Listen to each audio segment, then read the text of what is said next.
অন্তর, আমি দেখলাম কেউ একজন আমাকে ডাক দিল। দেখলাম সে আর কেউ না, আমার ক্লাসমেট ও হারামি বান্ধবী তানিয়া। তবে শুধু ক্লাসমেট ও বান্ধবী বললে হবে না, অন্য একটা পরিচয়ও আছে, আমার বেস্টুর জিএফ। তবে বন্ধুর জিএফ মানে আমার ক্লোজ ফ্রেন্ড, বলতে গেলে বেস্টিও। কিরে এভাবে দাঁড়ায় আছিস কেন? খুশির ঠেলায় আহার এই বেচারা, ওঠ রিক্সায়। আমিও লাফিয়ে রিকশায় উঠে পড়ি। তুই না উঠতে দিলেও তোরে লাথি মারি ফেলে আমি রিকশা নিয়ে চলে যেতাম আর কি। কুত্তা।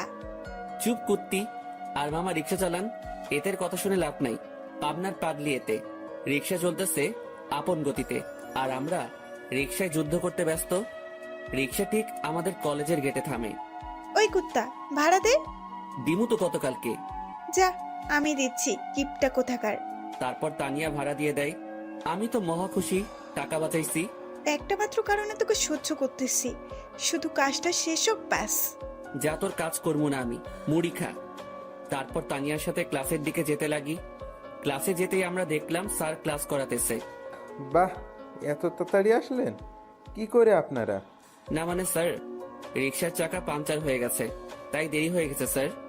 বাহানা বানাইস না, তোরে হাড়ে হাড়ে চিনি আমি। স্যার আজকের জন্য মাফ করে দেন না। যা সিটে বয়, ইম্পর্ট্যান্ট ক্লাস চলছে। আজকে এমনেও নোট দেয়া হবে, নিয়ে নিস। স্যার আমাকে ভালো করে চিনে, যদি কথা বাড়াই তাহলে তার মাথা যাবে, তাই কিছু না বলেই ক্লাসে বসতে দেয়। আমিও বসে পড়ি আর ক্লাসে মনোযোগ দেই। তবে দেখলাম তারিন আমার দিকে অন্যভাবেই তাকিয়ে আছে। ক্লাসটা শেষ হতেই আমি ক্যাম্পাসে চলে গেলাম। দেখলাম তারিনও আসলো। এত লেট কেন আজকে? সরি, আসলে ঘুম থেকে উঠতে লেট হয়ে গেছে। তানিয়ারও কি ঘুম থেকে উঠতে লেট হয়ে গেছে, নাকি সেও তোমার সাথে একত্রে আসলো? আরে সেটা তো আমি জানি না, তাকে জিজ্ঞাসা করো তুমি। আর তুমি তানিয়াকে নিয়ে কথা বলতেছো কেন? সে তো আমার ফ্রেন্ড হয়। তারিন আমার পাশে এসে বসে। দেখো অন্তর, আমি সত্যিই তোমাকে ভালোবাসি, আর তোমাকে হারাতে চাই না। প্লিজ আমাকে চিট করিও না। চিন্তা করিও না, আমি তোমার ভরসা ভাঙবো না। তাহলে বলো, তানিয়ার সাথে কিসের এত কথা তোমার? সময় হলেই বুঝতে পারবা। এখন চলো ক্যান্টিনে চাই। চলো। আর কি বলবো তোমাকে? তোরাই যা, আমি তো আকাশ থেকে ভেসে আসছি। না রে শালা, তুই তো উগান্ডা থেকে আসছিস। দূর বেটা। তাহলে আমি বা কেন বাদ যাব? চলো চারজনেই ক্যান্টিনে গিয়ে নাস্তা করে নেই। তারপর আমরা ক্যান্টিনে যেতে লাগি, কিন্তু তারিন তানিয়াকে দেখে কিছুটা সংকোচ বোধ করতে লাগলো, কারণ অন্তর আর তানিয়ার মধ্যে কিছু তো একটা চলতেছে, যা থেকে সে বিরত। আমরা সকলেই ক্যান্টিনে গেলাম আর তানভীরকে পাঠালাম নাস্তা আনতে, আর আমরা আড্ডা দিতে ব্যস্ত। কিন্তু তারিন বারবার অন্তরের দিকে তাকাচ্ছে। সে অন্তরের চোখের ইশারা দেখতে লাগে, যা তানিয়াকে দেওয়া হচ্ছে। কি এমন কথা তানিয়া ও অন্তরের মধ্যে, যা আমাকে বলা হয়নি? তাদের দুজনের হাবভাব ঠিক লাগতেছে না আমার। অনেকদিন ধরেই তাদের আমি একটু ক্লোজ আসতে দেখলাম। কোনো অন্তর আমাকে ঠকাচ্ছে না তো? যেই করেই হোক, তাদের দুজনের মধ্যে কথাবার্তাগুলো আমাকে জানতে হবে। তানভীর নাস্তা নিয়ে আসে আর আমরাও মজা করে খেতে লাগি। নাস্তা খাওয়া শেষ করে আমরা ক্যাম্পাসে চলে যাই। আমি দেখলাম তারিন একটু অন্যমনস্ক হয়ে আছে। কি হয়েছে তোমার, এইভাবে অন্যমনস্ক হয়ে আছো কেন? কোনো সমস্যা? কিছুই না। আচ্ছা শোনো, চলো না একটু ঘুরে আসি। সরি, তানিয়ার সাথে একটু কাজ আছে আমার, কাল যাব, কেমন? আচ্ছা ঠিক আছে। অন্তর, আজকে আমাদের কি করার কথা ছিল? জানি, চলো। আচ্ছা এভরিবডি, ঠিক আছে, পরে কথা হবে। আমার আর অন্তরের একটা কাজ আছে। ঠিক আছে যাও। আর অন্তর সাবধান শালা। বেশি কথা বলবি তাহলে কিন্তু। আচ্ছা যা শালা মর্গা, আর তানিয়ার খেয়াল রাখবি। বাই। তারপর আমি আর তানিয়া বিদায় নিয়ে চলে গেলাম আমাদের কাছে। অন্যদিকে তানভীর, বল। অন্তর আর তানিয়ার দিকে খেয়াল করছিস তুই? কি হয়েছে তাদের? তাদের হাবভাব দেখছিস তুই? দেখলাম তো, আমার থেকে তো কোনো কিছুই মনে হলো না। তোর থেকে মনে হবে কিভাবে? তোর বেস্টু বলে কথা। কিন্তু আমার থেকে তানিয়ার অন্তরের হাবভাব ঠিক লাগছে না। এর উপর আমার পুরো বিশ্বাস আছে, ও কোনোদিনও কোনো উল্টোপাল্টা কাজ করবে না। কিন্তু তানভীর, আমার না একটু তাদের হাবভাব থেকে সন্দেহ হচ্ছে। তুই নেগেটিভভাবে ভাবছিস বলে তোর এমনটা লাগতেছে, কিন্তু পজিটিভলি ভাব, তাহলে দেখবি সব ঠিক লাগবে। কিন্তু তারিনের মনে এখনো অন্তরের প্রতি সন্দেহ আছে, কারণ তারিনকে না বলে সে তানিয়ার সাথে খুব ক্লোজলি ভাবে কথা বলতেছে। এইদিকে আমি আর তানিয়া শপিং মলে চলে আসলাম। আসলে আমাদের কিছু কেনাকাটা করতে হবে, তাই। তো কি কি কিনবি বল? লিস্ট ফুল, রেডি করেই আনছি। তাহলে শুরু করে দে। আমরা আমাদের লিস্ট অনুযায়ী শপিং করতে ব্যস্ত। প্রায় আমাদের শপিং শেষ, আর তখনই তানিয়া ডাক দেয়। কিরে, ডাকতেছিস কেন? চল জেন্টস শপে যাব, একটা টি শার্ট নিব। আমার জন্য নিবি? হাও, আমাকে পাগলা কুকুর পাইছে তো। আসলেই তোরে পাগলা কুকুরে পাইছে? অন্তর, এটা কিন্তু বেশি হইতেছে। ও মা গো, টুরুলাভ। আচ্ছা চল। তারপর গেলাম টি শার্ট কিনতে, মানে তানিয়া কিনবে আর আমি দেখবো। কি কালার পছন্দ তানভীরের? আমি আর তানভীর প্রায় সেম কালার পছন্দ করি। বুঝছি, হাইরে চয়েস রে। তারপর তানিয়া ঘুরে ঘুরে দেখতে লাগলো, আর কয়েকটা টি শার্ট নিয়ে আমার কাছে আসে। দেখ, এখান থেকে দুইটা সিলেক্ট করে দে। আমিও দুইটা টি শার্ট সিলেক্ট করে দেই, আর সেও কিনে নেয়। চল, খিদা লাগছে, কিছু খাওয়াবি? চুপচাপ বাসায় গিয়ে খেয়ে নিস, এমনিও টাকা আছে কিনা জানি না। চুপ কিপটা, তোর জন্যই তো আমি শপিং মলে আসছি, আর তোর জন্যই তো শপিং করলাম। এখন কিপটামি করিস না, চল রেস্টুরেন্টে। আমি তো শপিং এ টাকা খরচ করলাম, তুই তো শুধু তানভীরের জন্য টি শার্ট নিলি। ওলে বাবারে, টাকা তোর একা যায় নাই, তোর শপিং এ আমি তানভীরের টাকাও আছে। আর এটা তো তোর জানের জন্য করতেছি আমরা। এখন কিপটামি না করে চল তো। বাবা গো, চল বুঝছি, 1 টাকাও বাসায় নিতে দিবি না। তারপর আমরা রেস্টুরেন্টে গেলাম, সেখানে গিয়ে আমরা বসে পড়লাম, আর তখনই তানভীর ফোন দেয়। হ্যালো, কে? শপিং হয়েছে মামা, নাকি আরো বাকি আছে? শপিং শেষ, শুধু লাস্ট জিনিসটা আনলেই সব কমপ্লিট। সেটা আমি আনবো তো সময় মতো, তুই চিন্তা করিস না। আচ্ছা, তারিন কি চলে গেছে? তবে মামা, তোকে আর তানিয়াকে সন্দেহের নজরে দেখতেছে, বলতেছে তোর আর তানিয়ার মধ্যে নাকি কিছু চলতেছে। হ, তাও তার জন্যই। তো কি করিস? আমি কি করবো? যা করার তোর তানিয়া করতেছে, আমারে লুটতেছে রে মামা। আজ যদি তানিয়ার সাথে ব্রেকআপ করতি, তাহলে এই দিন দেখতে হতো না আমার। সমস্যা নাই, তানভীর যদি আমাকে ছেড়ে দেয়, আমিও তোর গলায় পড়বো আর কি। যা লুট হ। আচ্ছা, খাওয়া দাওয়া করে নিয়ে জিনিস সহ তানিয়াকে বাড়ি দিয়ে আসিস। ভাই, তুই এসে নিয়ে যা না। সাথে সাথে তানিয়া আমার থেকে ফোন কেড়ে নিল, আর শুরু করে দিল তাদের প্রেম আলাপ।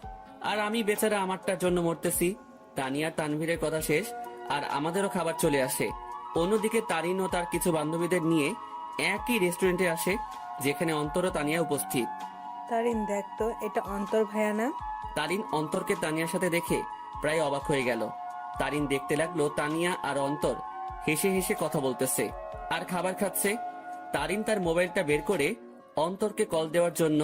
এইদিকে আমি জানি না প্ল্যান সাকসেস হবে কিনা, তবে আমি আমার কলিজাটাকে খুশি দেখতে চাই। আমরা তো সেটাই চেষ্টা করতেছি অন্তর, তুই চিন্তা করিস না। হঠাৎই আমার কলটা বেজে ওঠে, আর দেখলাম তারিন কল দিছে। আমিও রিসিভ করলাম। হ্যালো। কোথায় তুমি? আমি তো বাসায়। কেন? ও, কি করো তুমি? এই তো আছি। আর কি, মোবাইল নিয়ে। তুমি কি করো? আমিও মোবাইল নিয়ে ব্যস্ত। আচ্ছা, পরে কথা বলি, কেউ রুমের দিকে আসতেছে। Okay bye. তারপর কেটে দিল। কি বলে সে? আমি কোথায় কি করি এইসব? বাদ দে, তাড়াতাড়ি খাবার খেয়ে নে। অন্যদিকে তারিন অন্তরের মিথ্যা কথা শুনে মুখ চেপে কান্না করতে করতে বেরিয়ে যায়, সাথে তার বান্ধবীরাও। ও কেন আমার সাথে এত বড় প্রতারণা করলো? যদি আমাকে ভালো না বেসে থাকে, তাহলে কেন আমার ফিলিংস নিয়ে এইভাবে খেলা করলো সে? আমি কি ওকে ভালোবাসি নাই, নাকি আমার ভালোবাসায় কমতি ছিল? না, এর জবাব ওকে দিতেই হবে। তারিন কোনো মতে তার চোখের পানি ধরে রেখে বাড়ি চলে যায়। এইদিকে ম্যাডাম চলেন, আজকে এমনিও অনেক কাজ আছে আমাদের। তারপর বিল মিটিয়ে তানিয়াদের বাড়ির দিকে চলে যাই। তবে তানিয়াদের পুরনো বাড়িতে যাই আমরা। তানিয়াদের পুরনো বাড়িতে আসার আগেই তানবীরকে কল দিয়ে আসতে বলে দেই, আর সে এখন উপস্থিত। সব নেওয়া হয়েছে তোর? হয়েছে, জাস্ট লাস্ট জিনিসটাই বাকি। মামা, তারিন কিন্তু তোর উপর সন্দেহ করতেছে। সে মনে করতেছে আমার কলিজার লগে তোর চলতেছে। আমাকে কি পাগলে পাইছে? এই সেমরির সাথে আমার চলবো? ভাই রে ভাই, কি জিনিস রে এটা! আমার লুটি ফেললো। ভাই, একটু দেখে শুনে রিলেশন করতে পারিস না? ওই সাবধান। ঝগড়াঝাড়ি বাদ দে, আর এইগুলো আমাদের দিয়ে বাড়ি যা, আমরা কাজ শুরু করে দিব। ওকে, নে এইগুলো। আমি গেলাম। তারপর তাদের জিনিসপত্রগুলো দিয়ে আমিও বাড়ি চলে গেলাম। কই ছিলি তুই? আসিলাম আর কি, মেসেজ দিছিলাম না, দেখো নাই? দেখছি। যা রুমে, আমি তোর জন্য চা আনতেছি। এই না হলে আমার আম্মু আমার কতই না খেয়াল রাখে, আমাকে কতই না ভালোবাসে। হাওয়া দাওয়া বন্ধ কর। আমিও রুমে চলে গেলাম আর একটু ফ্রেশ হয়ে সেই খাটে লেটিয়ে পড়ি। আর আজকের পার্টির জন্য উত্তেজিত। আসলে প্রায় এক সপ্তাহ আগ থেকে আজকের দিনের জন্য প্ল্যান করতেছি আমি, তানভীর ও তানিয়া। কারণ আজ আমার কলিজাটার জন্মদিন, তাই চিন্তা করলাম ওর জন্য সারপ্রাইজ বার্থডে পার্টি অ্যারেঞ্জ করে তারিনকে সারপ্রাইজ দিব আমি শিওর তারিন আজকে সেই লেভেলে চমকেও যাবে, ও খুশিও হবে। কারণ আমি জানি তারিন আমাকে কতটা ভালোবাসে। আম্মু চা নিয়ে আসে, আসলে দুপুরে চা খাওয়ার অভ্যাস, তাও রং চা। কি রে, আজকে তোর চেহারায় অন্য কিছুই দেখতে পাচ্ছি আমি। কি ঘটিয়ে আসলি আবার? দূর, কই কি ঘটাইছি আমি? সত্যি করে বল, কি ঘটিয়ে আসলি তুই? তোর চেহারায় আজ অন্য কিছুই বলতেছে আমাকে। ধুর আম্মু, বললাম তো কিছুই ঘটাই নাই। যাও, কথাই বলবো না। বলিস না, আমি গেলাম, তুই তোর রং চা শেষ কর। তারপর আম্মু চলে যায় আর আমিও রং চা শেষ করলাম। আর আজকে কি কি হবে সেটা নিয়ে ভাবতে লাগলাম। অন্যদিকে তারিন বালিশে মুখ গুজে কান্না করতে ব্যস্ত, কারণ সে অন্তরকে তানিয়ার সাথে রেস্টুরেন্টে দেখল। আর যখন সে অন্তরকে কল দেয় ও জিজ্ঞাসা করে, তখন অন্তর তাকে মিথ্যা বলে। সে অন্তরের এইসব নিয়ে ভাবতে লাগে আর চোখের পানি ফেলতে লাগে। সন্ধ্যাবেলা আমিও রেডি হয়ে নিলাম, দেখলাম তানিয়া কল দিছে।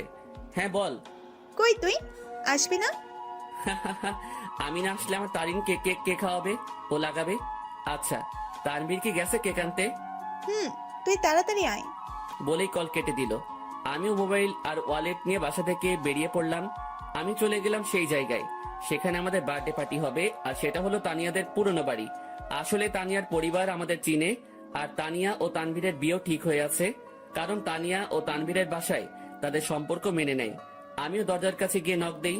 কিরে, আসছিস? আজকে সেই মজা হবে। আমি তো আর ওয়েট করতে পারতেছি না।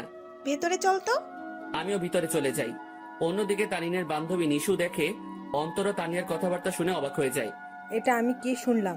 অন্তর ভাইয়া তানিয়া আপুর সাথে উনি এত নিচু মানুষ তা আমার জানা ছিল না। আমি এখনই তারিনকে বলবো এই সব। নিশু তার মোবাইল বের করে আর তারিনকে কল দেয়। হ্যালো তারিন, শোন, কথা আছে। বলো। তারপর নিশু যা যা শোনে সব বলে। যা শুনে তারিন এবার রেগে যায়। আই জানোয়ারের বাচ্চা, আমি এবার ছাড়বো না। আমি এর শেষ দেখেই ছাড়বো। তুই সেইখানেই থাক, আমি এক্ষুনি আসতেছি। তারপর কল কেটে দেয় আর তারিনও রেগে ঘর থেকে বের হয় অন্তরকে সাহায্য করার জন্য। তারিন ও তার বান্ধবী নিশু মিলে ঘরের দরজায় গিয়ে কান পেতে শুনি। এইদিকে আমি আর তানিয়া মিলে হলরুমে যা যা করা বাকি ছিল তা করলাম। আমিও তাড়াহুড়ো করতে গিয়ে সেখানে থাকা সোফার টেবিলের উপরে একটা বোতল ছিল, সেটা ধাক্কা খেয়ে তানিয়ার গায়ে পড়ি। আউ! সরি। এত তাড়াহুড়ার কি আছে, আস্তে আস্তে কর। ওকে।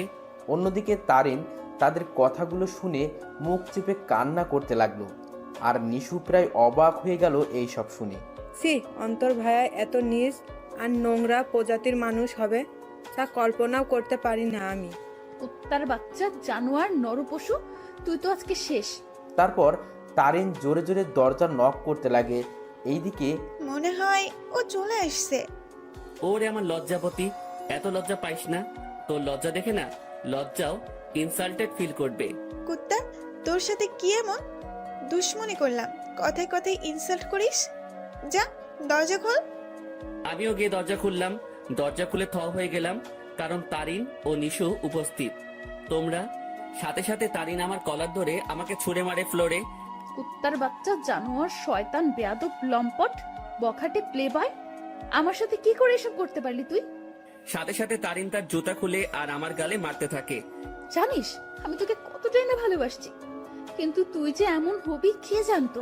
তারিন, কি করছিস তুই এইসব? চুপ, বেয়াদব নষ্টা মেয়ে। তুইও কম না। তোর আর তানভীরের বিয়ে ঠিক হয়ে থাকার পরেও তুই আমার বয়ফ্রেন্ডের সাথে ছি। আর তুই, তোকে কতই না ভালো ভাবছিলাম আমি, কিন্তু তুই তো আস্ত একটা লুচ্চা, বেয়াদব, লম্পট। মানে যত খারাপই বলি না কেন, তার থেকেও নিচ তুই। আমি তারিনের অবস্থা দেখে অবাক হয়ে গেলাম। আর সে তো আমাকে তার পায়ের জুতো দিয়ে আমাকে মারলো। তার এই ব্যবহার দেখে আমার চোখ দিয়ে টপ টপে পানি পড়তে লাগে। আজ তারিন আমার সাথে এটা করতে পারলো? আমি কি এমন অপরাধ করলাম যার জন্য তারিন আমাকে এতগুলো কথা শোনালো আর জুতার বাড়িও দিল? তোর যদি রুম ডেট করার এত ইচ্ছা ছিল আমাকে বলতি, কিন্তু তুই কি না। এই লুচ্চা প্লে বয়, তোর কি একটুও মনে সংকোচ বোধ করে নাই? নিজেই নিজের বেস্ট ফ্রেন্ডের হবু বউয়ের সাথে তুই আমার তো মন ভেঙে ফেললি। কিন্তু কি করে নিজের বেস্ট ফ্রেন্ডকেও ধোকা দিলি তুই? বলেই তারিন আমাকে জুতা দিয়ে মারতে লাগলো। সি ভাইয়া, আপনি এত নিচু প্রজাতির মানুষ হবেন তা আমার জানা ছিল না। আপনি জানেন তারিন সবসময় আপনাকে নিয়ে কথা বলতো, সবসময় আপনাকে নিয়ে কতই না স্বপ্ন ছিল তার, কিন্তু আপনি কি না। সি ভাইয়া, আপনাকে দেখে আমার ঘৃণা হচ্ছে। তাদের কথাগুলো শুনে আমি চোখ দিয়ে পানি ফেলছিলাম। আজ তারিন আমাকে এইভাবে অপমান করলো। আমি তো কোনো অন্যায় করি নাই, তাহলে কি বলতেছে তারিন এইসব? সত্যি কলিজাটা ফেটে যাচ্ছে আমার। জানিস তোকে কি করা দরকার? তোকে জুতার মালা পরায় এলাকায় ঘুরানো দরকার। দাঁড়া, আমি পুলিশকে কল দিচ্ছি। আর তখনই তানভীর কেক নিয়ে উপস্থিত হয়। সে আমাকে এভাবে পড়ে থাকতে দেখে ও তারিনকে এখন এখানে দেখে অবাক হয়ে যায়। এই অন্তর, এইভাবে পড়ে আসিস কেন? আর তারিন এখন এখানে কি করতেছে? তানভীর, আমি তোকে আগেও বলেছি এই জানোয়ার ও তোর নষ্টা হবু বউয়ের মাঝে অনেক কিছু চলতেছে, কিন্তু তুই বিশ্বাস করিস নাই। কিন্তু দেখ, আমার সন্দেহ ঠিক সত্যিই হয়েছে। আজ আমিও নিশু মিলে হাতে নাতে ধরছি এই দুইটাকে। তারা এখানে তাদের কীর্তিকলাপে ব্যস্ত ছিল, আর আমাকেও তোকে ঠকাচ্ছিল তারা দুজন মিলে। তানভীর কথাটা শুনে অবাক হয়ে যায়, তবে তানভীর অবাক হয় তারিনের কথাগুলো শুনে। এই কি বললি তুই?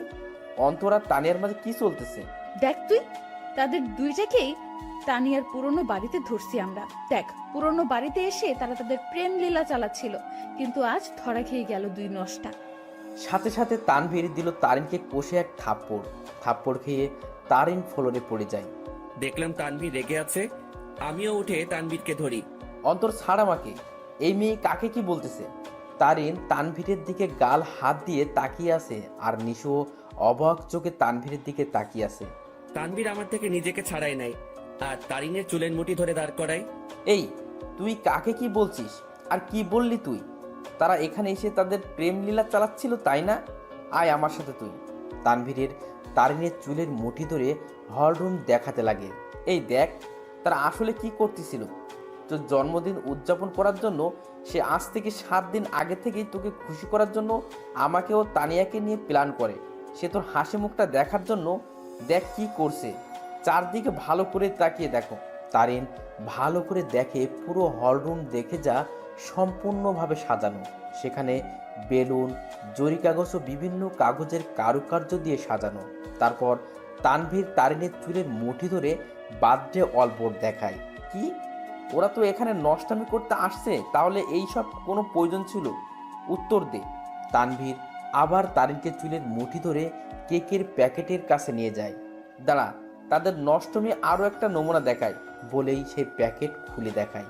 দেখ, তাদের নষ্টামি উদযাপন করার জন্য বার্থডে কেক আনে, যেটা তো সুন্দর করে লেখা আছে হ্যাপি বার্থডে তারিন।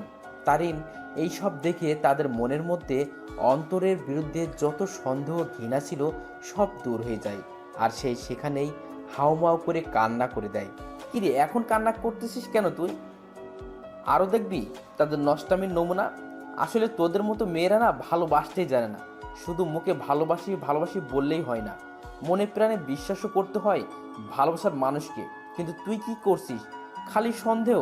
হ্যাঁ, আমার বেস্টু খারাপ, কারণ সে তাকে খুশি করতে চেয়েছিল, আর আমি আমার সেই খারাপ বন্ধুকে নিয়ে গর্ব করি, কারণ সে মানুষকে ঠকায়নি কোনোদিনও।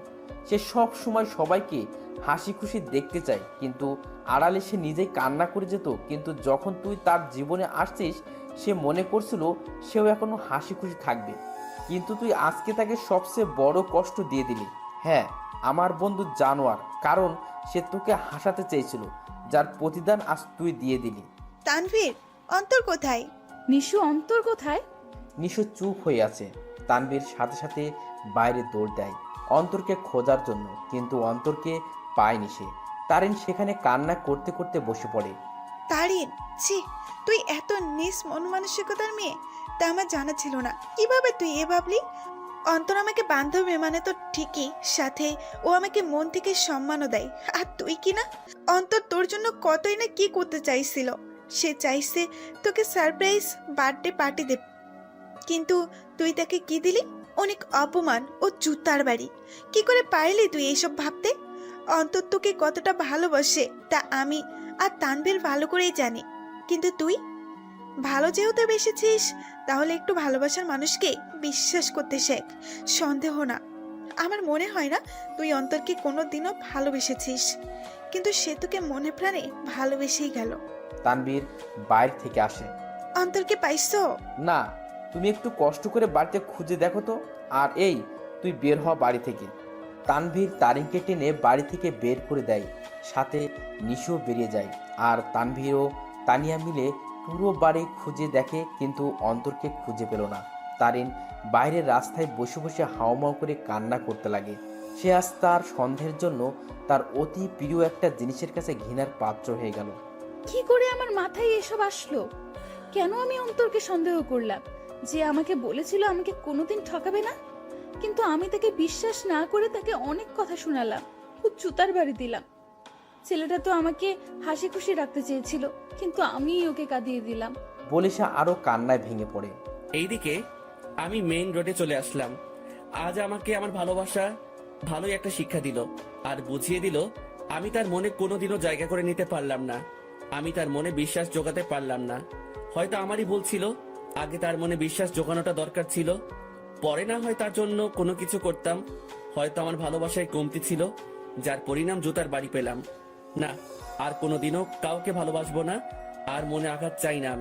আমি তারিনকে পেয়ে মনে করেছিলাম আমার দুঃখ কষ্ট ওর সাথে শেয়ার করব। মনে করলাম ও আমাকে বুঝবে, কিন্তু আমি ভুল ছিলাম। থাক, আর কাউকে ভালোবাসার প্রয়োজন নেই, আমি একাই ঠিক আছি। আর যদি কাউকে প্রয়োজন হয়, আমার বেস্টু ও আমার হৌভাবী আছে না, কিন্তু না আর কাউকে বিশ্বাস করব, না কাউকে মন দিব। কেউ চাই না, আমার শুধু পরিবার ও বান্ধবীদের নিয়ে থাকবো আমি মেইন রোডে হাঁটতে লাগলাম, মনকে শান্ত ও বোঝানোর জন্য যে তার জন্য কোনো ভালোবাসা নেই, আছে শুধু সন্দেহ আর সন্দেহ। আমিও মেইন রোডে যতদূর পারলাম হাঁটতে লাগলাম। কি বা করব আমি? ভাঙা মনকে সান্ত্বনা দিতে চাচ্ছি। আমি চিন্তা করছিলাম মনের মতো একজন পেয়ে তাকে নিয়ে আমি হাসি খুশি থাকবো, কিন্তু ভাগ্য একটা মোড় দিয়ে দিল। রাত 11টা বাজে, আমি এখনো রাস্তায় হাঁটছি আর চোখের পানি ফেলছি। আমার ফোনটাও অফ করে রাখছিলাম যাতে কেউ আমাকে বিরক্ত না করতে পারে, কারণ আমি একটু একা থাকতে চাই। রাত 12টা বাজে, আমি রাস্তার এক কোণায় বসে আছি। তবে আজ আমার নেশার সাহায্য নিতে ইচ্ছা করছে, তাই আমিও উঠে হাঁটতে লাগলাম আর খুঁজতে লাগলাম কোনো দোকান খোলা আছে কিনা। আমি দেখলাম একটা টঙের দোকান খোলা, তাই আমিও চলে গেলাম। কি চাই মামা? আমি সংকোচ বোধ করতে লাগলাম, কারণ আমি আজ পর্যন্ত কোনো দিনও কোনো দোকানে গিয়ে সিগারেট চাই নাই। আরে ভাই, বলবেন তো কি লাগবে? সিগারেট লাগবে? আরে এটার জন্য এভাবে সংকোচ বোধ করছেন কেন ভাই? বলেন কি সিগারেট দিব? আমি বেশিরভাগই ডার্বি, ব্যানসন ও গোল্ডলিপের কথা শুনেছিলাম, তাই চিন্তা করলাম তিনটাই নিয়ে নেই। ডার্বি, ব্যানসন ও গোল্ডলিপ তিনটার এক প্যাকেট দিয়ে দেন। তারপর দোকানদার আমাকে দেয় আর আমিও টাকা দিয়ে দেই। সাথে একটা লাইটারও নিয়ে নিলাম। আমিও যেতে লাগি। ভাই একটা কথা বলবো? জি বলেন। ভাই আমি এই প্রথম দেখলাম কেউ একসাথে 3 ধরনের সিগারেট নিল। ভাই আপনারা কি গ্রুপ মিলে আড্ডা দিবেন নাকি? সেটা আপনি না জানলেও চলবে। আপনার কাজ সিগারেট বিক্রি করা, এই সকল প্রশ্ন করা না। বলেই চলে আসলাম সেখান থেকে। তারপর আমিও আবারও মেইন রোডে গিয়ে সিগারেট ধরালাম। হাতে সিগারেট খাবো কি খাবো না তা ভাবতে লাগলাম। পরে এইসব ভাবনা চিন্তা বাদ দিয়ে সোজা খাওয়া শুরু করে দিলাম। প্রথমে একটু কষ্ট লাগলেও পরে ঠিক লাগতে লাগলো। প্রথমে গোল্ডলিপ, এরপর ব্যানসন, এরপর ডার্বি খেলাম। একটা শেষ হতেই অন্য একটা ধরিয়ে দিলাম। এভাবে 3 প্যাকেটই প্রায় শেষ। শুধু ডার্বির 4টা সিগারেট বাকি আছে। দেখলাম 1টা বাজে। পরে মনে পড়লো বাসার কথা, তাই মোবাইলটা অন করলাম। অন করতে আব্বুর প্রায় 150-র উপরে SMS এবং সাথে সাথে আব্বুর ফোন। হ্যালো, কি রে? কই তুই? ফোন বন্ধ কেন তোর? আরে মোবাইল হঠাৎই বন্ধ হয়ে যায়, এতে আমার দোষ কোথায়? কি রে, তুই রেগে আছিস কেন? কি হয়েছে? আমার ইচ্ছা, আমার লাইফ, আমি যা খুশি করব। ফোনটা রাখো, আর আমি পরে আসবো, একটা পার্টিতে আছি, বাই বলেই কল কেটে দিলাম। এরপর বাকি যে সিগারেটগুলো ছিল সেগুলো একটার পর একটা শেষ করলাম। আমি চাচ্ছি সিগারেটের ধোঁয়া দিয়ে নিজের কষ্টটাকেও উড়িয়ে দিতে। প্রায় 2:30 বাজে আমি বাসার দিকে গেলাম। আমি দরজায় টান দিতেই দরজা খুলে যায়, আর আমি বাড়ির দরজা বন্ধ করে দিয়ে রুমে চলে যাই। শুয়ে থাকতে থাকতে ঘুম চলে আসে। অন্তর, অন্তর, আব্বু ওঠ, আর কতক্ষণ ঘুমাবি? সকাল হয়েছে তো। আম্মুর ডাকে আমি উঠে পড়ি। এভাবে কি দেখো তুমি? তোর চোখ লাল হয়ে আছে কেন? ধুর, বোকার মতো কথা বলিও না তো। কাল রাতে আসলাম কয়টায়? আমি ভালো করে ঘুমোতে পারি নাই তো, তাই। আমিও উঠে বাথরুমে ফ্রেশ হতে চলে যাই। সেখানে আমি আয়নায় আমার চোখগুলো দেখতে লাগলাম। আসলে আমার চোখগুলো লাল হয়ে আছে, তবে একটু ভয়ঙ্কর লাগতেছে দেখতে। এখন আমার চোখগুলো দেখলে মনে হবে আমি কোনো এক নরপশু হিংস্র হয়ে আছি, আর শিকার পেলে সোজা গিলে ফেলবো। আমি খেয়াল করলাম আমার গায়ের থেকে সিগারেটের গন্ধ আসতেছে, তাই পকেটে যা যা ছিল সব বের করে এক সাইডে রেখে সেই অবস্থায় গোসল করে নিলাম। তারপর রুমে গিয়ে একটা টি শার্ট ও প্যান্ট নিয়ে আবার বাথরুমে চলে গেলাম আর চেঞ্জ করে নিলাম। এরপর আমি আমার রুমে আয়নার সামনে গেলাম। সেখানে গিয়ে নিজেকে দেখতে লাগলাম। একদিনে কি থেকে কি হয়ে গেলাম আমি। আমার চুলগুলো ভেজা অবস্থায় আছে, তাই সেগুলো নেমে আছে, আর চুলগুলো বড় হওয়ার কারণে চোখ বরাবর আসলো। তবে সেই অবস্থায় নিজেকে দেখলাম আর নিজেই প্রায় ভয় পেয়ে গেলাম, কারণ আমার চুল ও চোখের জন্য একটা কি বলবো ভাই, বাদ দেন। আমিও ডাইনিং রুমে চলে গেলাম। দেখলাম আব্বুও উপস্থিত।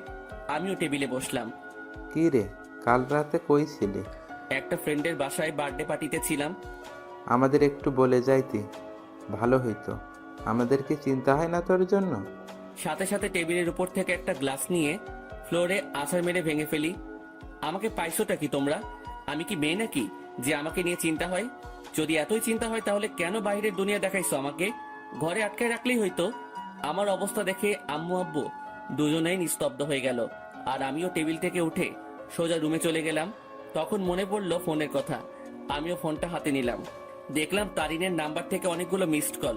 আমি ফোনটা খাটের উপরে ছুড়ে মারি। ফোন বাজতে লাগলো। দেখলাম আননোন নাম্বার থেকে কল আসছে। আমিও রিসিভ করলাম।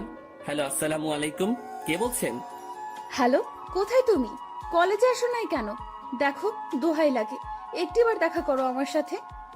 ওই আমাকে পাইছিস কি তুই? যখন ইচ্ছা কষ্ট দিবি, যখন ইচ্ছা পিরিত দেখাবি, তাই না? আর কোনো দিনও আমাকে কল দিবি না। তোর মতো ভালো মেয়ের সাথে আমার মতো লুচ্চা নষ্টা প্লে বয়ের কথা বলা উচিত না। রাখ ফোন, বলে কল কেটে দিলাম আর মোবাইলটা খাটে ছুড়ে ফেলি। লাগবে না কারো ভালোবাসা আমার, একাই ঠিক আছি আমি। অনেক কষ্ট দিয়ে এখন আলগা পিরিত দেখাইতে আসছে। না, এই সিমটাই ভেঙে ফেলবো আমি। না থাকবে সিম, না হবে কন্ট্রাক্ট। আমি মোবাইলটা হাতে নিয়ে তা খুলে সিম নিয়ে নেই আর সেটা ভেঙে ফেলি, আর খাটে শুয়ে পড়ি চোখটা বন্ধ করে। হঠাৎই কেউ একজন আমার মাথায় হাত বুলিয়ে দিতে লাগে। আমিও চোখ খুলে দেখি আম্মু মাথায় হাত বুলিয়ে দিচ্ছে। কি রে আব্বু, কি হয়েছে তোর? একটু বল তো আমাকে। কিছু হয় নাই আমার। আচ্ছা, দেখি আমি নাস্তা খাইয়ে দিই। আচ্ছা দাও। তারপর দেখলাম আম্মু নাস্তা নিয়েই আমার রুমে আসে আর প্লেট নিয়ে আমাকে খাওয়াই দিতে লাগে। আচ্ছা শোন, তোর নানু কল দিছিল, এক কাজ কর, তুই কয়েকদিন সেখান থেকে ঘুরে আয় না। আচ্ছা ঠিক আছে, যাব। ঠিক আছে, আজই চলে যা, তাহলে ভালো হবে। ঠিক আছে। আম্মু আমাকে নাস্তা খাওয়াই দিয়ে চলে যায়, আর আমিও চিন্তা করলাম আমার উপর এমনিও অনেক কিছুই গেছে, তাই একটু রিফ্রেশমেন্টের প্রয়োজন, তাই যাওয়াই উচিত। আমিও আমার ব্যাগ গুছিয়ে নিলাম। দেখলাম সকাল 11টা বাজে। আমি ব্যাগ নিয়ে রুম থেকে বেরিয়ে পড়লাম। আম্মু আব্বুর থেকে বিদায় নিয়ে আমি চলে গেলাম বাস স্টেশনে। আমিও টিকিট কাউন্টারে যেতেই শক খেয়ে গেলাম। কি রে, এখন কোথায় যাস? আমি কি বলবো বুঝতে পারতেছি না, কারণ আমার সামনে তানভীর দাঁড়িয়ে আছে। শালা তুই তুই এখানে কি করতেছিস? শালা আমাকে একা করে কই যাচ্ছিস? আর ফোন বন্ধ কেন তোর? এমনি। এখন তুই এখানে কেন? আর কই যাচ্ছিস তুই? যাইতেছি আর কি, বেস্টুর নানার বাড়ি। মানে আমি তুই একই জায়গায় যাচ্ছে মামা। এবার কথা বলিস না, টিকিট নে। আমি আর কোনো কথা না বলে টিকিট নিতে গেলাম, কিন্তু প্রশ্ন হলো এই হারামি কি করে জানলো আমি যে এলাকা ছাড়তেছি? জি, 2টা টিকিট দেন তো জায়গার জন্য। নিয়ে নে, পরের বাস দেরি আছে। ঠিক আছে দেন তাহলে। আমি 2টা টিকিট নিয়ে নিলাম, কিন্তু আমরা দুজন দু প্রান্তে বসতে হবে। আমরা বাসে উঠলাম। আমি শুধু একটা ব্যাগ নিয়ে আসলাম, যেটাতে কিছু জামা কাপড় ও আমার কিছু প্রয়োজনীয় জিনিস আছে। আমি আবার সিটে বসলাম। যাক ভালোই, আমাকে জানালার পাশ দেওয়া হয়েছে। এবার প্রকৃতি উপভোগ করতে করতে নানার বাড়ি যাওয়া যাবে। আমি দেখলাম তানভীর, আমি যে সারিতে বসলাম সে আমার বাম পাশে সারির আমার সিট বরাবর 3 সিট পর তার সিট। আমি সিটে বসে আছি আর বাস ছাড়ার অপেক্ষা করতেছি। আমি জানালা দিয়ে বাহিরে দেখতে লাগি। এক্সকিউজ মি, এটা আমার সিট, আমি কি এখানে বসতে পারি? আমি কথা শুনে সাথে সাথে তাকালাম। দেখলাম একটা কালো বোরকা পরা একটা মেয়ে এই কথা বলল। কোনটা আপনার সিট? জি, আপনার পাশের সিট আমার। আমি কি এখানে বসতে পারি? পড়ে গেলাম মুসিবতে। আমি কিনা সিট পেলাম, তাও একটা মেয়ের পাশের সিট। হয়তো অনেক ছেলে এই জিনিসটাকে তাদের জন্য সৌভাগ্য মনে করে, কিন্তু আমার জন্য এইসব দুর্ভাগ্য। কারণ আমি অন্য ছেলেগুলোর মতো মেয়ে পাগল না। তবে হ্যাঁ, একজনকে নিয়ে স্বপ্ন দেখেছিলাম, কিন্তু থাক, সে অতীতকে মনে না করাই ভালো। সেটা জাস্ট আমার জন্য একটা দুঃস্বপ্ন ছিল। এই যে মিস্টার, এখন কি বসতে দিবেন? আজব তো, আপনার সিট আপনি বসবেন, এটা নিয়ে তো মাথা খাওয়ার কি আছে? বসেন আপনার সিটে। তারপর মেয়েটা আমার পাশের সিটে বসে পড়ে। তবে আমার একটু আনইজি লাগতেছে। আমি তানভীরকে দেখতে লাগলাম। তানভীরের সাথেও একটা বোরকা পরা মেয়ে বসছে, আর সে তো পিড়িতিরে আলাপ করতে ব্যস্ত। আপু, একটা কথা বলি, কিছু মনে করিয়েন না। আপনি যদি আমার বন্ধুর সিটে গিয়ে বসতেন তাহলে একটু ভালো হতো। সরি, পারবো না। আমি আমার সিট ছাড়া অন্য কোথাও বসি না, এটা সম্ভব না। বাপরে বাপ, কি জিনিস রে ভাই! একটা ছেলে পাশে বসছে, আমি ছেলে হয়েও তার জন্য একটু সুবিধার জন্য কথা বললাম, আর সেই কিনা গাড়ি স্টার্ট করলো। গাড়ি চলতে লাগলো আপন শক্তিতে, আর আমিও জানালার বাহিরে তাকিয়ে প্রকৃতি উপভোগ করতে ব্যস্ত। আচ্ছা, যদি কিছু মনে না করেন, আমাকে কি জানালার সিটটা দেবেন? আমি এই দেওয়া নেওয়া বন্ধ করে দিছি। যেটা নিজের সেটাকে নিয়েই থাকি, আর আমার জানালার সিট পড়ছে, তাই আমি এখানে থাকবো। দিবেন না, ভালো কথা। এত অ্যাটিটিউড দেখাচ্ছেন কেন? আমার অ্যাটিটিউড বেশি, তাই দেখাচ্ছি। নাও প্লিজ সাইলেন্ট। কিছুক্ষণ নীরবভাবে বসে বসে বাহিরের প্রকৃতি দেখতে লাগলাম, আর প্রকৃতির বাজেও হারিয়ে যেতে লাগি। আর তখনই তারিনের মিষ্টি হাসিটি মনে চলে আসলো। সাথে সাথে আমি প্রকৃতি থেকে আমার মনোযোগ সরিয়ে নিলাম। কি হলো, শখ খেলেন নাকি? আমি কিছুই না বলে আমার পকেট থেকে মোবাইল আর ইয়ারফোনটা বের করে কানে লাগিয়ে দিলাম, আর গান শুনতে লাগলাম। কিছুক্ষণ গানের মধ্যে মগ্ন ছিলাম আমি, আর তখনই পাশ থেকে খোঁচা দেয়। সমস্যা কি? গান শুনছিলেন? না তো, ব্যাডমিন্টন খেলছিলাম। এত রাগ আর কি আছে? আপু, আপনার সমস্যাটা কি বলবেন? কোনো সমস্যা নেই। আচ্ছা, আপনি কি রোমান্টিক গান শুনছিলেন? বুঝছি। আপু, আসেন আপনি জানালার সিটে। মেয়েটাও খুশি হয়ে জানালার সিটে বসে, আর আমি পারতেছি না যে এখনই বাস থেকে নেমে যেতে। মেজাজটা খারাপ আগে থেকেই, আমার এখন আরো খারাপ করে দিল। আমি তানবীরকে দেখলাম, শালা মেয়ের সাথে পিড়িতির আলাপ করতেছে। হয়তো শালা ভুলেই গেছে তার বিয়েও ঠিক হয়ে আছে। আমি তানবীরকে ডাক দিলাম। তানবীর সিট থেকে আসে, কোনো মতে দাঁড়ায়। মেয়ে পেয়ে তো ভালোই কাজ চালাচ্ছিস, শালা ভুলে গেছিস তোর বিয়ে ঠিক হয়ে আছে? নাকি তানিয়ারে কল দিয়ে বলমু? আরে দোস্ত, মেয়েটা অনেক ফ্রেন্ডলি বিহেভ করে ভাই, অনেক হাসি আড্ডাও করে, তাই আর কি একটু। আমিও তানিয়ারে কল দিয়ে একটু। না না, কল দিস না দোস্ত, না হলে সব শেষ হয়ে যাবে বেটা। হোক শালা, সব শেষ। তোর পাশেও তো একটা মেয়ে, তার সাথে তুইও ফ্ল্যাট কর, কে বারণ করলো তোরে? সেটাই তো সমস্যা। এক কাজ কর, তোর পাশের মেয়েটাকে এখানে পাঠাই দে কষ্ট করে, না হলে। এই যে মিস্টার, মেয়েদের পাশে বসলে সমস্যা কোথায়? এলার্জি আছে আমার। এবার কথা বলিয়ে না, একদম চুপ থাকেন। আচ্ছা দোস্ত, আমি পাঠাচ্ছি। তারপর তানভীর চলে গেল, আর তানভীরের পাশের মেয়েটা আসে। আমি ওনাকে সিটটা দিয়ে আমি তানভীরের পাশে বসে পড়ি, আর সেখানে কানে ইয়ারফোন লাগিয়ে গান শুনতে লাগি। বাস বিরতির জন্য থামলো। তানভীর, চল একটু ফ্রেশ হয়ে নেই, আর কিছু খেয়ে নেই। চল। তারপর আমরা বাস থেকে নামলাম, আর একটু হালকা হয়ে নিলাম। তারপর দুজনেই খাবার খেয়ে নিলাম। তবে টেবিল থেকে উঠতেই ঠিক আমার পিছন বরাবর টেবিলে সেই দুইটা মেয়ে উপস্থিত। আমি তাদের দেখেও না দেখার ভান করে চলে গেলাম হাত ধুতে। তারপর হাত ধোয়া আমি তানভীরের কাছে গেলাম। তুই খা, আমি বিল দিয়ে দেই। না, বিল দিস না, আমি দিব। তুই কেন দিবি? তুই আমার সাথে আসছিস, তাই তোর বিল আমি দিব। মামা, বেইমানি হবে কিন্তু। যা যা, তুই দে। এমনিও কিপটা তুই, দে শালা। তারপর তানভীর খেয়ে বিল দিল, আর কিছু খাবার নিয়ে নিল। আমরা বাসে উঠে যাই, আর আমাদের আসার পরেই সেই মেয়ে দুইটাও আসে। কিছুক্ষণ পরে বাসটা ছেড়ে দেয়, আর আমিও কানে ইয়ারফোন দিয়ে গান শুনতে লাগি। প্রায় 2.5 ঘন্টা পরে আমরা আমাদের গন্তব্যে পৌঁছে যাই। আমরা বাস থেকে নামি আমাদের ব্যাগ নিয়ে। কিছুক্ষণ পরেও দেখলাম সেই মেয়েগুলো। আমি তাদের দেখেও না দেখার ভান করে আমি মোবাইলটা বের করলাম, আর মামাকে ফোন দিলাম। হ্যালো মামা, কই তুমি? আরে আমি সিএনজি স্টেশনের সামনে। পরে আমি মামাকে দেখলাম, আর কলটা কেটে দিয়ে আর তানভীরকে নিয়ে মামার কাছে চলে গেলাম। মামা আমাকে দেখে জড়িয়ে ধরে। কেমন আছিস অন্তর? ভালোই আছি। তোমাকে কয়বার বললাম আমার জন্য গ্রামের একটা সুন্দরী খুঁজতে, যাতে বিয়ে করতে পারি? বজ্জাত, এখনো ফাজলামি যায় নাই, তাই না? কেমনে যাবে? মুই লেজেন্ডারি ফাজিল। আর মামা, এ হলো আমার বেস্টু, যার কথা তোমাকে বলতাম। কেমন আছো তানভি? তোমার কথা আমাকে এই ফাজিলটা প্রায় সময় বলে থাকে। জি ভালো, আপনি কেমন আছেন? ভালো, আচ্ছা তোরা চল আমার সাথে। তারপর মামা একটা সিএনজি ভাড়া করে, কিন্তু মামা কাকে যেন খুঁজতে লাগলো। কাকে খুঁজো মামা? আরে আরো দুজন আসবে, আব্বু বলছিল। কি অবস্থা তার শরীরের? ভালোই আছে আব্বু। আর আব্বু বলছিল তার নাকি কোনো বন্ধুর 2টা নাতনিও আসবে, তাদেরও নিয়ে যেতে বলল। ও আচ্ছা। তার কিছুক্ষণ পর মামা কাকে দেখে যেন চলে যায় আমাদের সিএনজির কাছে রেখে। আর কিছুক্ষণ পরে মামার সাথে 2টা মেয়ে আসে। তাদের দেখে আমি অবাক হয়ে গেলাম, কারণ এরা হলো সেই মেয়েগুলো যেগুলো আমাদের সাথে বসেছিল। আমি অবাক চোখে দেখতে লাগলাম। তোরা ওঠ, আমি বাইকে যাই। মামা বাইক আনছো? কেন? মামা তুমি সিএনজি করে চলে যাও, আমি বাইক নিয়ে আসতেছি। ভুলেও না। প্লিজ মামা, অনেকদিন পরে বাইক পাইলাম। কাল চালাস। আর কিছু বললাম না, কারণ মামার সাথে কথা বাড়াই লাভ নাই। আমি আর তানবীর সিএনজিতে উঠে পড়ি, আর পিছে সেই 2টা মেয়েই মজা করে বসে পড়ে। তারপর সিএনজি চলতে লাগে তার আপন গতিতে। আমিও গ্রামের পরিবেশ উপভোগ করতে করতে যেতে লাগি। মামা তার বাইক নিয়ে চলে যায়। আমরা আমার নানার বাড়ি পৌঁছে যাই। আমি দেখলাম নানা ভাই দরজায় দাঁড়ায় আছে। আমি নানা ভাইয়ের কাছে গেলাম আর নানা ভাইকে সালাম করলাম। নানা ভাই, কেমন আছিস? তারপর নানা ভাই আমাকে জড়িয়ে ধরে।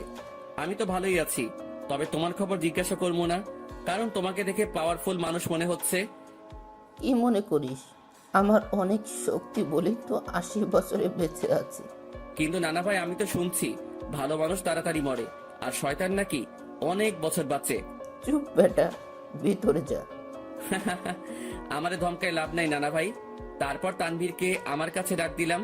নানা ভাই, আমার বন্ধু তানভীর, ও আমার সাথে আসছে। আসসালামু আলাইকুম। ওয়ালাইকুম আসসালাম। আমার বজ্জাত নাতিটা আমাকে নানা ভাইকে ডাকে, তুমিও আমাকে নানা ভাই ডাকতে পারো। জি আচ্ছা। মানে অন্তর তোর বন্ধুকে তাদের রুম দেখিয়ে দে। আচ্ছা আব্বু, তোরা আয় আমার সাথে। আমরা দুজন মামার সাথে যেতে লাগি। আসলে নানাদের বাড়িটা বলতে গেলে বড় একতলা বিল্ডিং, যেটা একটু বড় করে বানানো হয়। মামা আমাদের একটা রুমে নিয়ে যায়। এটা তোদের রুম। আর তানভীর, তুমি আমাকে মামা ডাকতে পারো, অন্তর যেমনটা ডাকে আর কি। মামা না, এখন থেকে মামু ডাক মনে। আস্তে আস্তে শুরু করে দিলে। দাঁড়া, তোরে বিয়েটা করায়ে দিয়ে তোর বউয়ের হাতে তোরে শায়েস্তা করবো আমি। আগে নিজের গদি সামলাও। লাস্ট টাইম মামিকে দিয়ে কি করছিলাম মনে আছে নাকি? এবার আগের বারের থেকেও ডাবল হবে। তোরা ফ্রেশ হয়ে হলরুমে আয়, আমি গেলাম। কিরে ভাই, তুই তোর মামারে থ্রেট দেস? আরে বেটা, আসলে আমাদের পরিবারটা একদম ফ্রেন্ডলি, তাই সবার সাথে হাসি মজা করেই থাকি। তোর মতো আমি একটা পরিবার পাইলে হইতো। আমার পরিবার মানে তোর পরিবার বেটা। এখন কথা না বলে ফ্রেশ হয়ে নে। তারপর তানবীর ফ্রেশ হয়ে নিল। এরপর আমিও ফ্রেশ হয়ে নেই, আর দুজনেই হল রুমে যাই। সেখানে আমার মামাতো ভাই শান্ত বসে বসে মামা ও নানা ভাইয়ের সাথে কথা বলতেছে। কিরে শান্ত, কি অবস্থা তোর? শান্ত আমাকে দেখে আমার কাছে চলে আসে। সে 9-এ পড়ে। অন্তর ভাইয়া, কি খবর তোমার? কেমন আছো? ভালো আছি, কিন্তু তোর থেকে আমি এটা আশা করিনি। আমি আবার কি করলাম? তুই নাকি গোপনে বিয়ে করে ফেলছিস। দূর ভাইয়া, কি বলো এইসব তুমি? আমার কথা একটু ভাবলি না? আমি তোর থেকে কত বড়, অথচ বিয়ের দিক দিয়ে ছোট বানাই দিলি। কেমনে পারলি এটা করতে তুই? তোর তো বলছিলাম আমার জন্য মেয়ে খুঁজতে, আর তুই কি না, কাজটা ভালো করিস নাই তুই। দূর ভাইয়া, কে বলেছে তোমারে আমি বিয়ে করছি? আমার বিয়ের বয়স হয়েছে নাকি? আজকালকার পোলাপানগুলো বিশ্বাস নাই, বড় ভাইরে রেখে তারাই গোপনে কাজ সেরে ফেলে। আল্লাহ কোন যুগে আনলা তুমি আমারে। তোদের কথাবার্তা শেষ হলে নাস্তা কর। ও মামি, তোমার জামাই আমাকে বাস স্টেশনে মারছে। নাউজুবিল্লাহ, কিরে বেটা, আমি তোরে কই মারলাম? এই, তুমি অন্তরের গায়ে হাত দিছো? অন্তর আসতে না আসতেই কি মামারে এভাবে মারবি নাকি? তোর জ্বালায় আর বাঁচবো না আমি। আব্বুরে আগেই বলছিলাম এই শয়তানটা যদি আসে আগেই আমাকে বলে দিতে, যাতে বনবাসে ভাগতে পারে। মামার কথা শুনে সবাই হেসে দিল। নানা ভাই, নানু কই? কি আমার উপর ডাক নাকি নানু? তার আদরের ছেলেরে কষ্ট দিবি আর সেই মনে হয় তোরে এমনি এমনি ছাড়ি দিব? কিছু মনে হয় বলতে হবে। তো নানু তার রুমে, আসলে শরীর একটু অসুস্থ তো, তাই রুম থেকে কম বের হয়। আচ্ছা, তাহলে আমি দেখা করে আসি। তারপর আমি নানুর রুমের দিকে যেতে লাগি। নানুর রুমের দিকে যেতেই আমি কিছু কথাবার্তা শুনতে পেলাম। নানু, আমি অনেক বড় ভুল করে ফেলেছি নানু। এখন ও আমাকে দুই চোখেই দেখতে পারে না। তুমি চিন্তা করিও না, আমাকে নানু ডাকছো না, আমি সব সামলে নিব, তুমি কান্না থামাও। আমি বুঝতে পারলাম নানুর রুমে অন্য কোনো মহিলা বা মেয়ে আছে, তবুও এটা ফ্যাক্ট না আমার জন্য। আমি যেহেতু আসছি তাই দেখা করবই, কারণ নানু আমাকে ইগনোর করবে না। তার কাছে আমি আগে, বাকি সবাই পরে। নানু, দরজা খুলে যায়। আর দেখলাম নানু দরজা খুলে নানু আমাকে জড়িয়ে ধরে। কেমন আছো নানু? ভালো, তুই কেমন আছিস? আমি তো ভালোই। আয় ভিতরে আয়। আমি নানুর সাথে ভিতরে গেলাম। আমি ভিতরে যেতেই দেখলাম আমাদের সাথে বোরকা পরা যে দুইটা মেয়ে আসছিল তারা রুমে উপস্থিত। নানু ভাই, বয় তুই। বোরকা পরা দুটো মেয়ে বলল, আচ্ছা নানু, আমরা যাই, পরে কথা বলবো আপনার সাথে। ঠিক আছে, যাও, আর চিন্তা করিও না, আমি সামলে নেব, কান্না করিও না, কেমন? তারপর রুমে থাকা দুইটা মেয়েই চলে যায়। নানু মেয়েগুলোকে আর কান্নাকাটি করতেছিল কেন? আর বলিস না, একটু পারিবারিক সমস্যা, তাই আর কি।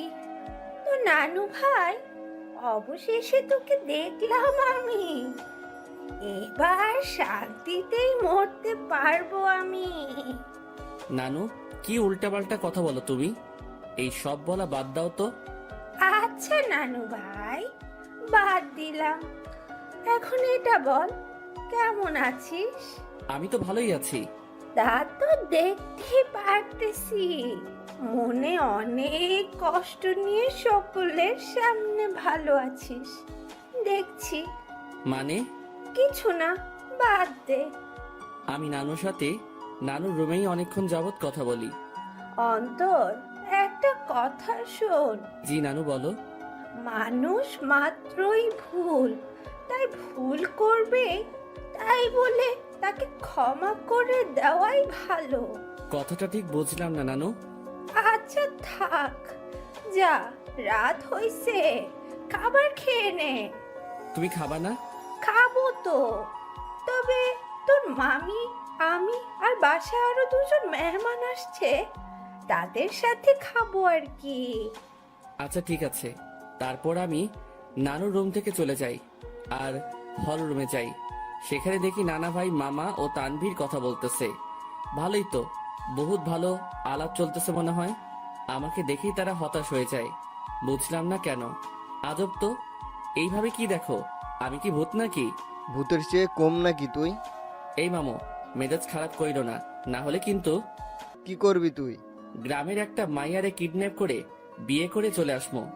আমার কথা শুনে সকলেই হাসতে লাগে, তবে আমিও উপর দিয়ে হাসতে লাগি, কিন্তু ভিতর দিয়ে থাক বাদ দেই এইসব। আমার জন্য কি অন্যদের হাসি ঠাট্টা বন্ধ করব নাকি? মামি আমাদের খাবারের জন্য ডাক দিল আর আমরাও চলে গেলাম খাবার খেতে। ভাই, শীতকাল, গায়ে আমার কোট আছে, তারপরেও একটু শীত লাগছে। রাতের খাবার খেয়ে নিলাম আমরা। আমিও চিন্তা করলাম রাতের বেলা একা একা হাঁটার। আমি আস্তে করে বাহিরের দিকে যেতে লাগি। কিরে, চোরের মতো কই যাস? যা শালা, ধরা খেয়ে গেলাম। না মানে একটু বাহিরে যাব মামা। অন্তর, বাইরে প্রচুর ঠান্ডা। অসুবিধা নাই, একটু যাই, চলে আসবো তো। ঠিক আছে যা, তবে দরজা লাগিয়ে দিবি। তুই দরজার কাছে আসলে আমাকে একটা কল দিস, আর তানবীরকে নিবি। না মামা, তানবীর এমনিও জার্নি করে আসছে, ক্লান্ত সে, তাই তাকে না নেওয়াই ভালো। আমি মামার সাথে কথা বলেই বাহিরে চলে আসি আর পকেট থেকে মাস্কটা বের করে পরে নেই আর কোটটাও মাথায় দিয়ে দেই। আমি হাঁটতে লাগলাম আর হাঁটতে হাঁটতে একটা দোকানের কাছে চলে গেলাম। আর সেখানে যেতেই মাথায় আসলো সিগারেটের কথা। মুখে মাস্ক আর হুডি, আর সেই অবস্থায় দোকানে চলে গেলাম। আরেক প্যাকেট ডার্বি নিয়ে নেই, সাথে ম্যাচও। সেটা নিয়েই আমিও চলে যাই এক নির্জন জায়গায়, মানে বলতে গেলে পুকুর পাড়। সেখানে পাড়ে বসার জায়গা আছে আর আমিও সেখানে বসে পড়ি আর সিগারেট টানতে লাগি। সিগারেটের ধোঁয়ার আমি আমার কষ্টগুলোকে উড়িয়ে দিচ্ছি। একজনকে মনে প্রাণে খুব ভালোবাসছিলাম, যার প্রতিদান জুতার বাড়ি পাইছি। একেবারে ভালো মতেও শিক্ষা হয়েছে আমার, আর কোনো দিনও ভালোবাসার দিকে যাব না। একাই ঠিক আছি আমি, না কারো টেনশন, না কাউকে হারানোর ভয় আমার। আমি পুকুর পাড়ে বসে বসে 2টা সিগারেট খাইলাম। আসলে পরিবেশটা আমার খুব ভালো লাগতেছে, কারণ চাঁদ রাত, আবার পুকুর পাড়ে, সেখানে পরিবেশটা খুবই দারুণ লাগতেছিল আমার। কিছুক্ষণ সেখানে সময় কাটিয়ে আমি বাড়ি চলে গেলাম। বাড়ির কাছে যেতেই মামাকে কল দিলাম, আর মামাও দরজা খুলে দেয়, আর আমি আমার রুমে চলে যাই। দেখি তানভীর ঘুম। আমিও আমার মোবাইলটা চার্জ দিয়ে ব্যাগে সিগারেট ও ম্যাচ ঢুকিয়ে রাখি, আর গায়ে কম্বল দিয়ে ঘুম। সকালবেলা অন্তর ভাইয়া, এই ভাইয়া উঠো না কেন? সকাল হয়েছে তো ভাইয়া। আমিও উঠে পড়ি, আর দেখলাম শান্ত আমাকে ডাকতে লাগলো। সকাল হয়েছে ভাইয়া, আম্মু নাস্তা রেডি করতেছে। তুই যা, আমি ফ্রেশ হয়ে আসতেছি। আর তানভীর কই? ভাইয়া তো আব্বু ও দাদুর সাথে কথা বলতেছে। তারপর শান্ত চলে গেল। আমিও উঠে পড়ি। হঠাৎই আমার জানালার দিকে চোখ গেল, আর সেখানে দেখে মনে হচ্ছিল কেউ আমাকে দেখতেছিল। আমিও চলে গেলাম ফ্রেশ হতে। ফ্রেশ হয়ে এসে দেখি মামা, তানভীর, নানা ভাই, মামি, নানু সবাই কথা বলতে ব্যস্ত। আমিও গেলাম। তারপর সকলে মিলে নাস্তা করে নিলাম। অন্তর, আমার বাইক নিয়ে তুই তানবীরকে নিয়ে ঘুরে আয়। ও তো এখানে নতুন, তাই একটু দেখাই আন। আচ্ছা। তারপর মামার থেকে বাইকের চাবি নিলাম, আর বাইক নিয়ে দুজনেই ঘুরে আসলাম। আমরা যে গ্রামে থাকি সেখানে প্রায় সব জায়গায় চাষ করার জন্য মাঠ ও পুকুর, কিন্তু দুঃখের কথা আমি সাঁতার পারি না, কারণ আমি জীবনের 100 ভাগের 80 ভাগই শহরেই কাটাইছি। বাকি 20 ভাগের মধ্যে 7 ভাগ বলতে পারেন ট্যুরে গিয়ে, আর বাকি অংশ শহরেই। তবুও গ্রামটা ভালো করে চিনি।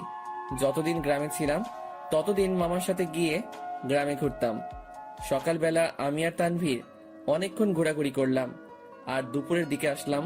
বাইকটা রেখে বাড়িতে ঢুকলাম, আর দেখলাম নানা ভাই, নানু, মামা, মামি ও সেই 2টা মেয়েও আছে, আর তারা কথা বলতেছে। কিন্তু আজব ব্যাপার হলো, এরা বাড়িতেও হিজাব করে রাখছে। ঘোরা শেষ? মোটামুটি। আমি রুমে চলে যাই, কিন্তু বারবার সেই মেয়েগুলোর প্রতি কেন যে আকর্ষণ লাগতেছে কে জানে। তবে ইচ্ছা তো করতেছে হুজুরনিগুলোর চেহারা দেখতে, কিন্তু ডাইরেক্ট বলা তো মুসিবত, থাক পরে সেটা ব্যবস্থা হবে আর কি। আমি রুমে গিয়ে ব্যাগ থেকে কিছু কাপড় বাহির করলাম, আর চিন্তা করলাম গোসল করব। কিন্তু মনে পড়লো এখানে তো পানির হিটার নাই যে ডাইরেক্ট বাথরুমে যাবো, সুইচটা ক্লিক করবো আর গরম পানি পাবো। পড়লাম আরেক মুসিবতে।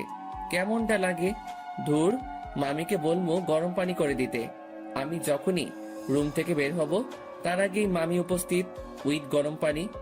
এই না হলে আমার মামি, আমার কখন কি লাগে তা তুমিও আম্মুর মতোই জেনে যাও। আমিও তো তোর আরাক আম্মু, এখন যা গোসল করতে, আমি পানি দিয়ে গেলাম। থ্যাংক ইউ মামি, আই লাভ ইউ বলতাম, কিন্তু মামা শুনলে হার্ট অ্যাটাক করবো। যা ফাজিল। মামি চলে গেল, আর আমিও মনের সুখে লুঙ্গি আর তোয়ালে নিয়ে চলে গেলাম গোসল করতে। গোসল শেষ করতেই আমিও রুমে আসলাম। লুঙ্গি পরা আছে, বলা যায় না কখন কোথায় খুলে যায়।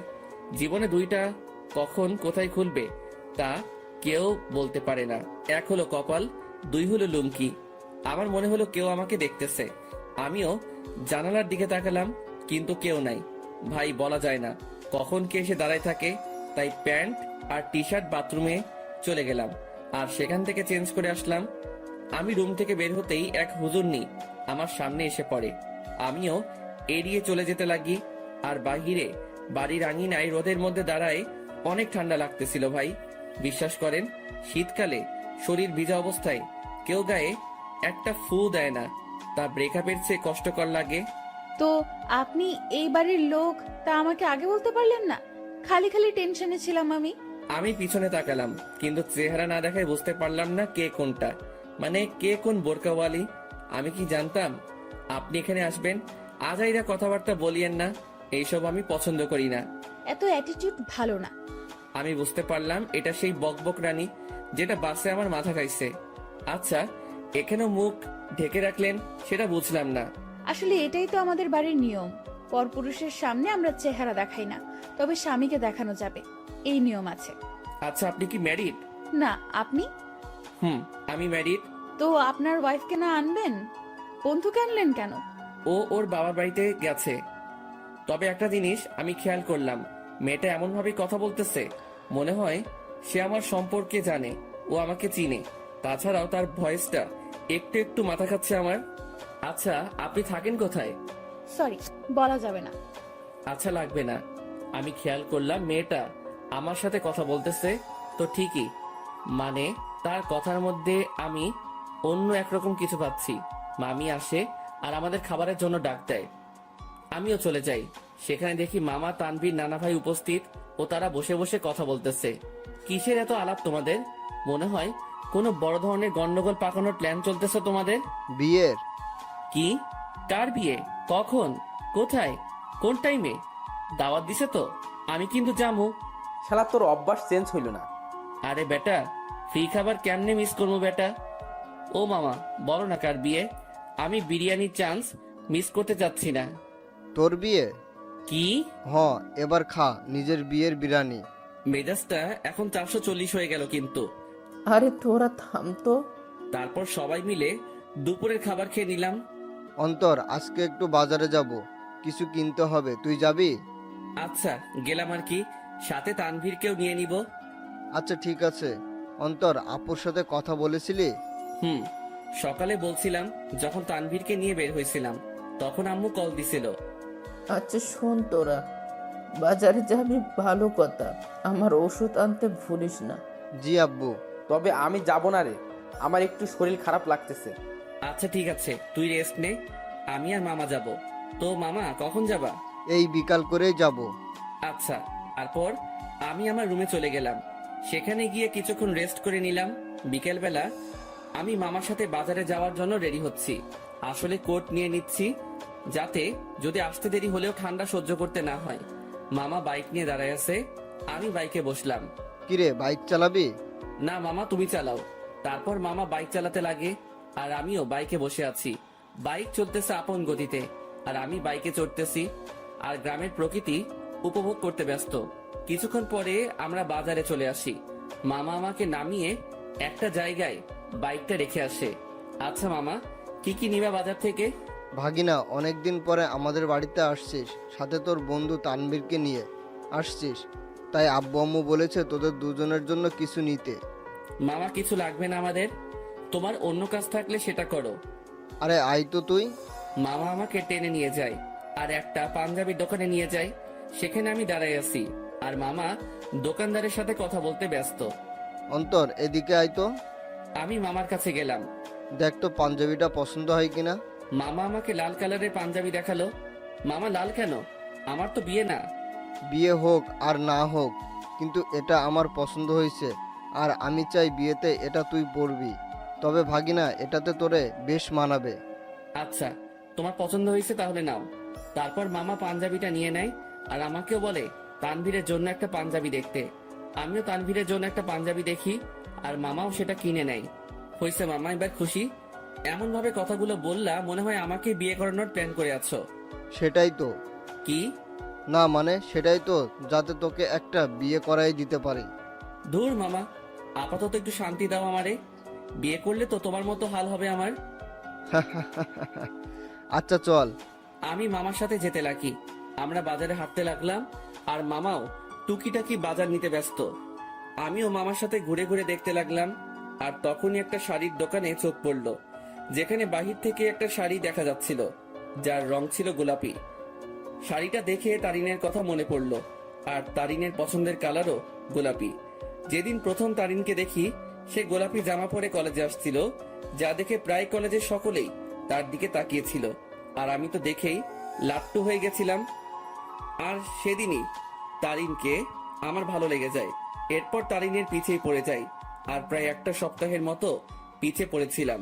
এরপর একদিন তানভীর শালা সাহস জাগিয়ে দেয় আর প্রপোজ করি, আর সেও সাথে সাথে অ্যাকসেপ্ট করে নেয় আর বলে নাকি সেও নাকি আমাকে পছন্দ করত, কিন্তু আমার রাগের জন্য আমার সামনেও আসতেও ভয় পেত। আসলে আমি সব সময় নিজেকে শান্ত রাখার চেষ্টা করি, কিন্তু যখন রেগে যাই তখন শান্ত হতে অনেক সময় লাগে। আর যার উপর রেগে যাই তাকে সহজে ক্ষমা করি না। কিন্তু তারিনের ব্যবহারটা আমার মোটেও ভালো লাগেনি।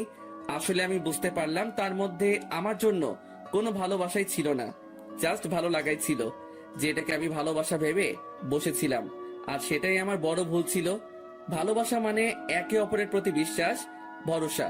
কিন্তু তারিনের জন্য আমি তানিয়ার সাথে মিলে তারিনের বার্থডে সেলিব্রেশন করার জন্য প্ল্যান করলাম।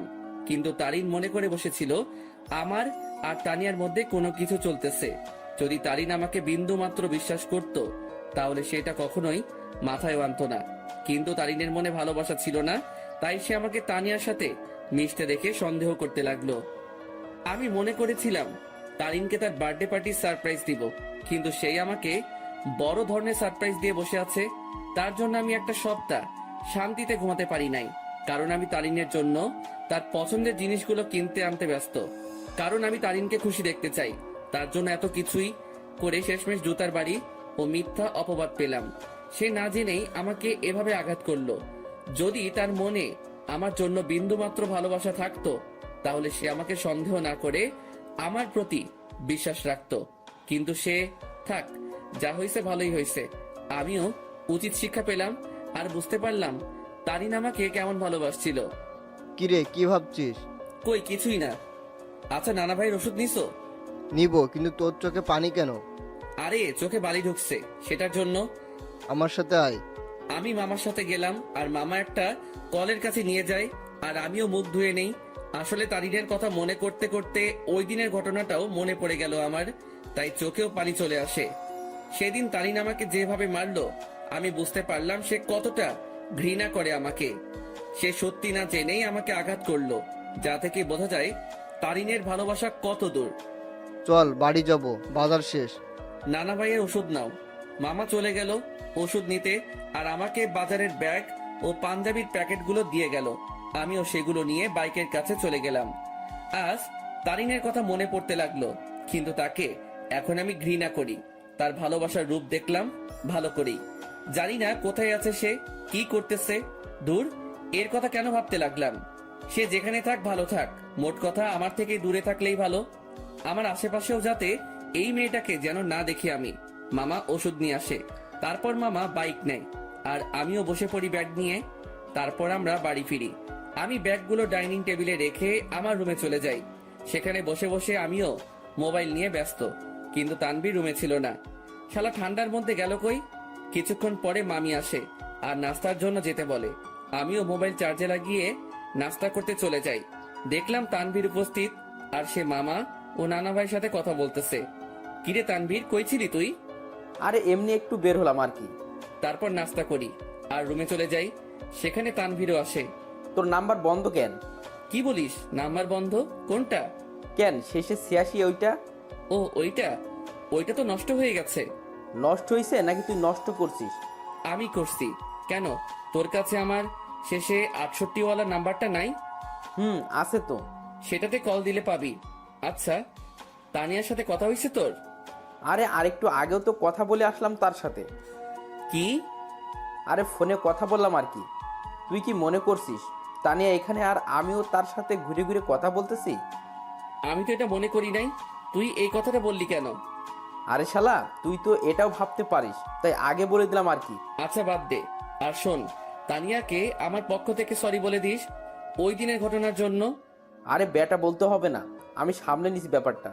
তারপর তানবীরের সাথে রাতে খাবারের আগ পর্যন্ত আড্ডা দেই। তারপর মামা এসে আমাদের খাবারের জন্য ডাকে আর আমরাও খাবার খেয়ে নেই।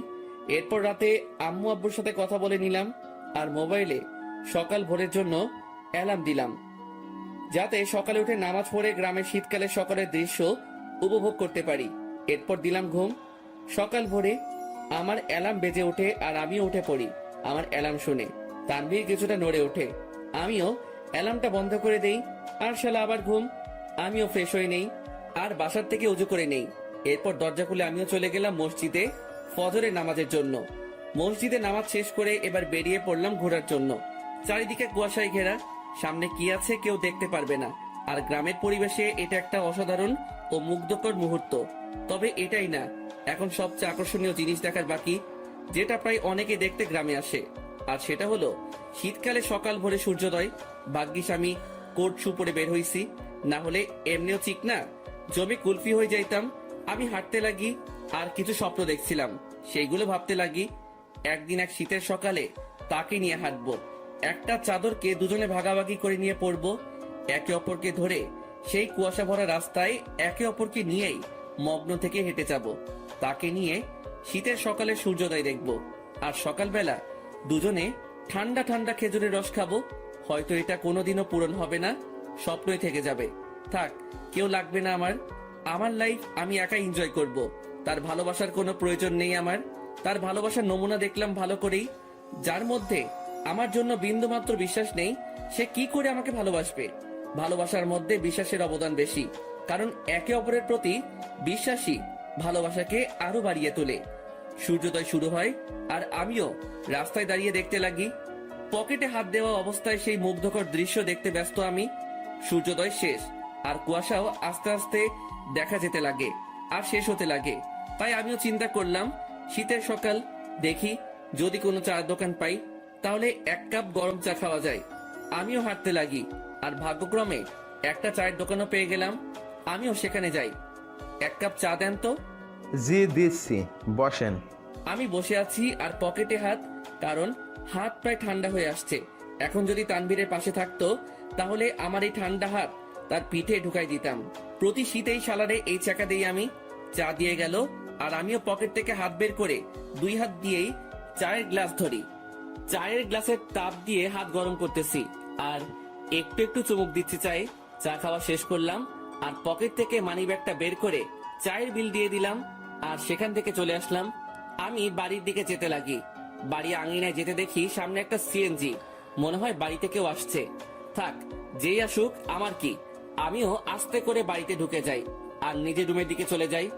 রুমে প্রবেশ করা মাত্রই আমার চোখ কপালে উঠে গেল। তোমরা? কিরে হারামজাদা, ভালোই তো মজা মাস্তিতে আসিস। জি হ্যাঁ, আমার রুমে আমার আম্মু আব্বু উপস্থিত আর তানভীরও ঘুম থেকে উঠে গেছে। তোমরা এখানে কেমনে? কালকে না তোমাদের সাথে কথা বললাম আমি? আমরা 11টার গাড়িতে উঠি আর এখানে চলে আসি। এখানে আসার কারণটা কি? তাও হঠাৎ করে চলে আসলা, ব্যাপারটা বুঝলাম না। আমার আম্মু আব্বুর বাড়ি আর আমি আসবো না, এটা কি ধরনের কথা? আসবে মানা কি করলো, কিন্তু হঠাৎই না বলে চলে আসলা। ব্যাপারটা আমাকে একটু চিন্তায় ফেলে দিল। চুপ হারামজাদা, এত চিন্তা করতে হবে না তোকে। তোর জন্য আমি তানভীরকে মারলাম। মানে? আর বলিস না দোস্ত, আমাকে তুই মনে করে আমি ঘুমানো অবস্থায় মাথায় দিল একটা। তুই শালা মাইরের যোগ্য। আম্মুর কাছে গিয়ে আম্মুকে জড়িয়ে ধরলাম। তো মাই আম্মা জান, একটু বলবেন আপনার চেহারা এত খুশি কেন? কারণ আমার আব্বু জানটাকে পেয়ে গেলাম যে।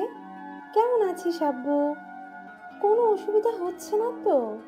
আর বলিও না আম্মু, রাতের বেলা মশারা আমার কিস নিতে নিতে আমার ইজ্জত আস্ত রাখে নাই। এখন বউকে কি বলবো সেটাই সমস্যা। আমার কথা শুনে আম্মু আব্বু হেসে দেয়, কিন্তু তানভীরের মুখে অন্য কিছু দেখতে পাচ্ছি। কিরে তানভীর, তোর কি হয়েছে আবার? কই কিছুই না, আমার ঠান্ডা লাগছে, আমি ঘুমাই। যা ঘুমা তুই। আমি আম্মু আব্বুকে নিয়ে হলরুমের দিকে গেলাম আর দেখলাম মামা নানা ভাই কথা বলতেছে। আপু, এটা কি আসলেই তোর ছেলে? কেন? তোরে কি করলো? আর বলিস না আপু, আসতে না আসতেই আমার জীবনের অর্ধেক আগেই টানা করেছে, আর এখন বাকিটুকু করতেছে আর কি। এই মামা, মেজাজ গরম করিও না, না হলে যে একেবারে জায়গা বরাবর বাস দিমো। আল্লাহ কি দেখে তোরে বানাইছে বুঝি না, একবারে ফাজিল, এর বাপ তুই। আজ আছি তো তাই এইসব বলতেছো। একদিন এই ফাজিলটা থাকবে না, সেদিন মিস করলেও লাভ হবে না মামু। প্রথম কথা, তুই ফাজিল না, শয়তানের নানা, আর শয়তান মরে না, বুঝছস? ওকে, দেখা যাবে। মামা ভাগিনার ঝগড়া শেষ হয়েছে? হয় নাই, আরো বাকি আছে। মামু, মেজাজটা কিন্তু 440 করছো। কোন সময় কোন অঘটন ঘটাই দেই আর তোমারে ফাঁসাই দিমো কিন্তু। কেন, কি করবি তুই?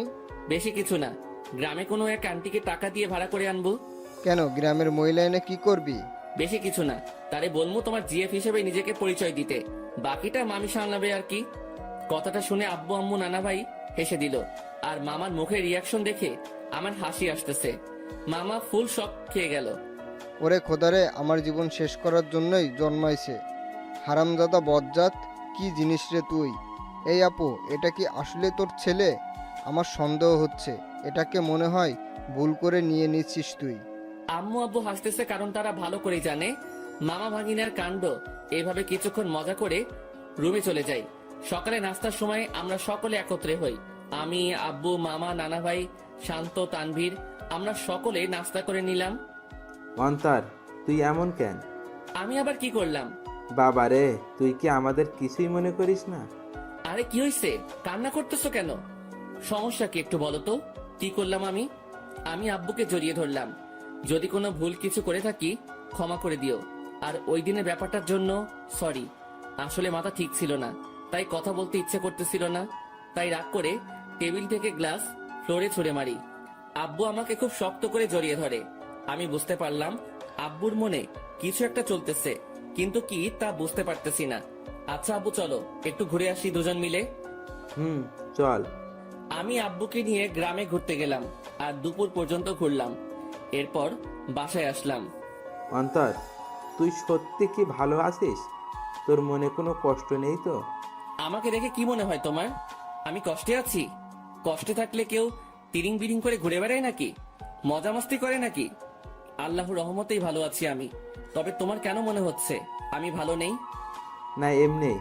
আচ্ছা চল ভিতরে যাই। আমরা ভিতরে গেলাম। দুপুরে খাবার সময় আমরা সকলে মানে সকল ছেলে মানুষ একত্রে খাবার খেয়ে নিলাম। তারপর আর কি, অন্যান্য দিন যা করি সেটাই করে সন্ধ্যা পর্যন্ত পার করলাম। সন্ধ্যায় আমি মোবাইলটা চার্জে লাগিয়ে আসি নাস্তার জন্য। হল রুমে এসে দেখি সকলে কি নিয়ে আলোচনা করতে ব্যস্ত। আমিও গেলাম তাদের কাছে। আচ্ছা, আমি একটা জিনিস বুঝলাম না। আমি আর তানভীর যেদিন আসলাম সেদিন থেকেই তোমরা আমাকে ছাড়া বাকি সবাই আলোচনা সভা তৈরি করে আলোচনা করতে ব্যস্ত। এখন আজকে আব্বু আম্মু আসলো, আজকে আব্বুকে নিয়েও তোমরা শুরু করে দিলে। আসলে কি এমন আলোচনা করতেছো তোমরা? আমার কথাগুলো শুনে সবাই থমকে গেল। মনে হয় আমি তাদের কাছে তাদের জান চাইছি। কিছু না রে, এমনি আড্ডা চলতেছে আর কি। মামা, নানা ভাই তারা এতই ফ্রেন্ডলি যে তাদের সাথে আড্ডা দিতে হেব্বি মজা হয়। তুইও আয়। আমি তাদের কাছে গিয়ে আড্ডা দিতে ব্যস্ত, কিন্তু সকলের চেহারায় অন্য কিছু দেখতে পাচ্ছি আমি। তারা আমার থেকে কথা লুকাচ্ছে তা আমি শিওর, কিন্তু কি সেটা জানি না। তবে আমাকে জানতে হবে। সন্ধ্যায় সকলে নাস্তা করে নিলাম। আমি একটু বাইরে যাব। আচ্ছা যা, কিন্তু 9টার আগে বাসায় আসবে। আচ্ছা। তারপর আমি বাইরে গেলাম। কিছু দূর হাঁটতেই মনে পড়লো মোবাইলের কথা, যেটা আমি চার্জে দিয়ে আসছি। তাই আমিও আবার বাড়ির দিকে গেলাম। দরজা মুখোমুখি দেওয়া, আর আমি হলরুমে যেতেই দেখি সেখানে কেউ নেই। কিরে, আমি আসার আগ পর্যন্ত তো আব্বু, নানা ভাই, মামা, তানভীর এখানেই ছিল। তাহলে কই গেল? আমিও আমার রুমের দিকে যাই, আর চার্জ থেকে মোবাইলটা নিয়ে বেরিয়ে আসতেই নানুর রুম থেকে কথা বলার আওয়াজ পাই। আব্বু, আমি তানভীরের কাছ থেকেই সকল কথা শুনে তাকে তোমাদের কাছে পাঠালাম। শুধু তাই না, তারিনও আমাকে কল দিয়ে সত্যিটা বলে যে সে কি কি করছে অন্তরের সাথে। প্রথম আমারও রাগ উঠছিল, তারপর তারিন কান্নাকাটি করতে লাগে আর সে তার ভুল বুঝতে পারে। তোমাদেরও সবটুকু বললাম, অন্তরকে বুঝতে দিই নাই। আমরা তার কষ্ট সম্পর্কে অনেক আগেই জেনে গেছি। রেহেনা, মা শোন, আমাদের বুদ্ধিমতো অন্তরকে এখানে আনলাম আর আটকে রাখলাম। তাকে বুঝতেও দিই নাই যে আমরা এখানে তার বিয়ের ব্যবস্থা করছি। আমি কথাগুলো শুনে নিস্তব্ধ হয়ে গেলাম। খুব বড় ধরনের শখ খেলাম আমি। তার মানে আমাকে এই কারণে আম্মু নানার বাড়িতে পাঠাইছে। আমি কি বলবো বা করবো কিছুই বুঝতে পারলাম না। আমি মোবাইল নিয়ে আস্তে করে বাহিরে যাই, আর নানুর রুমের জানালা খোলা, সেটা দিয়ে আমি কোনো মতে নিজেকে আড়াল করে বাইরে থেকে তাদের দেখতে ও কথাগুলো শুনতে লাগি। এখানে আম্মু তারিনের কথা বলল, কিন্তু এখানে তারিন কোথা থেকে আসবে? আর তখনই দুইটা মেয়েকে দেখলাম। মেয়েগুলো আর কেউ না, সেই মেয়ে যেগুলো আমাদের সাথে আমাদের বাড়িতে আসছে। তাদের চেহারায় এখনো পর্দা করা, তবে তারা তাদের পর্দা খুলতে লাগে। তাদের পর্দা খোলা শেষ, কিন্তু আমি তাদের পিছনের অংশটুকুই দেখতে লাগলাম। এরপর তারা দুজনেই ঘুরতেই সেই লেভেলে শখ খেয়ে গেলাম আমি, কারণ আমি তাদের চেহারা দেখলাম। যে মেয়েটা আমার মাথা খাইছে সেটা আর কেউ না, তারিন। আর তার পাশের মেয়েটা হচ্ছে তানিয়া। কি ধোকা দিল রে দুইটাই! ভাইরে ভাই, কি জিনিস এরা! আমার আগেই সন্দেহ হয়েছিল এই দুইটার উপর, তবে চেহারা দেখার ইচ্ছা ছিল, কিন্তু দেখতে পারি নাই। আন্টি দেখুন, আপনার কথা মতো আমিও এই দুজনকেই নিয়ে আসি আমাদের সাথে। আর অন্তরকে বুঝতেও দিই নাই এই দুই বোরকাওয়ালি আর কেউ না, তানিয়া ও তারিন। কিন্তু আন্টি, আপনি হয়তো এই মেয়েটাকে মাফ করতে পারেন, কিন্তু আমি কোনোদিনও মাফ করব না। এই মেয়েটা আমার বন্ধুটার মনে গুরুতরভাবে আঘাত করেছে, আর আমি চাই না এই মেয়েটা অন্তরের জীবনে আর আসুক। কিন্তু আপনার কথা রাখার জন্য আমি একে আমাদের সাথে নিয়ে আসি। শালা তানভীরও আমার সাথে 2 নাম্বারই করলো। সে আমাকে গোপনে হলেও তো আমাকে বলতে পারতো, কিন্তু শালাও বেইমানি করলো। তানভীর প্লিজ, আল্লাহর দোহাই লাগে, আমাকে মাফ করে দাও। আমি সত্যিই অজান্তে এমনটা করছি। আমি অন্তরকে হারাইতে চাই না। প্লিজ আমার অন্তরকে ফিরিয়ে দাও। কথা দিচ্ছি আর এমন হবে না, কোনো দিনও না। এই, তুমি এভাবে কথা বলতেছো কেন? তারিন তো তার ভুল বুঝতে পারছে, তাহলে কেন ওকে কথা শোনাচ্ছ তুমি?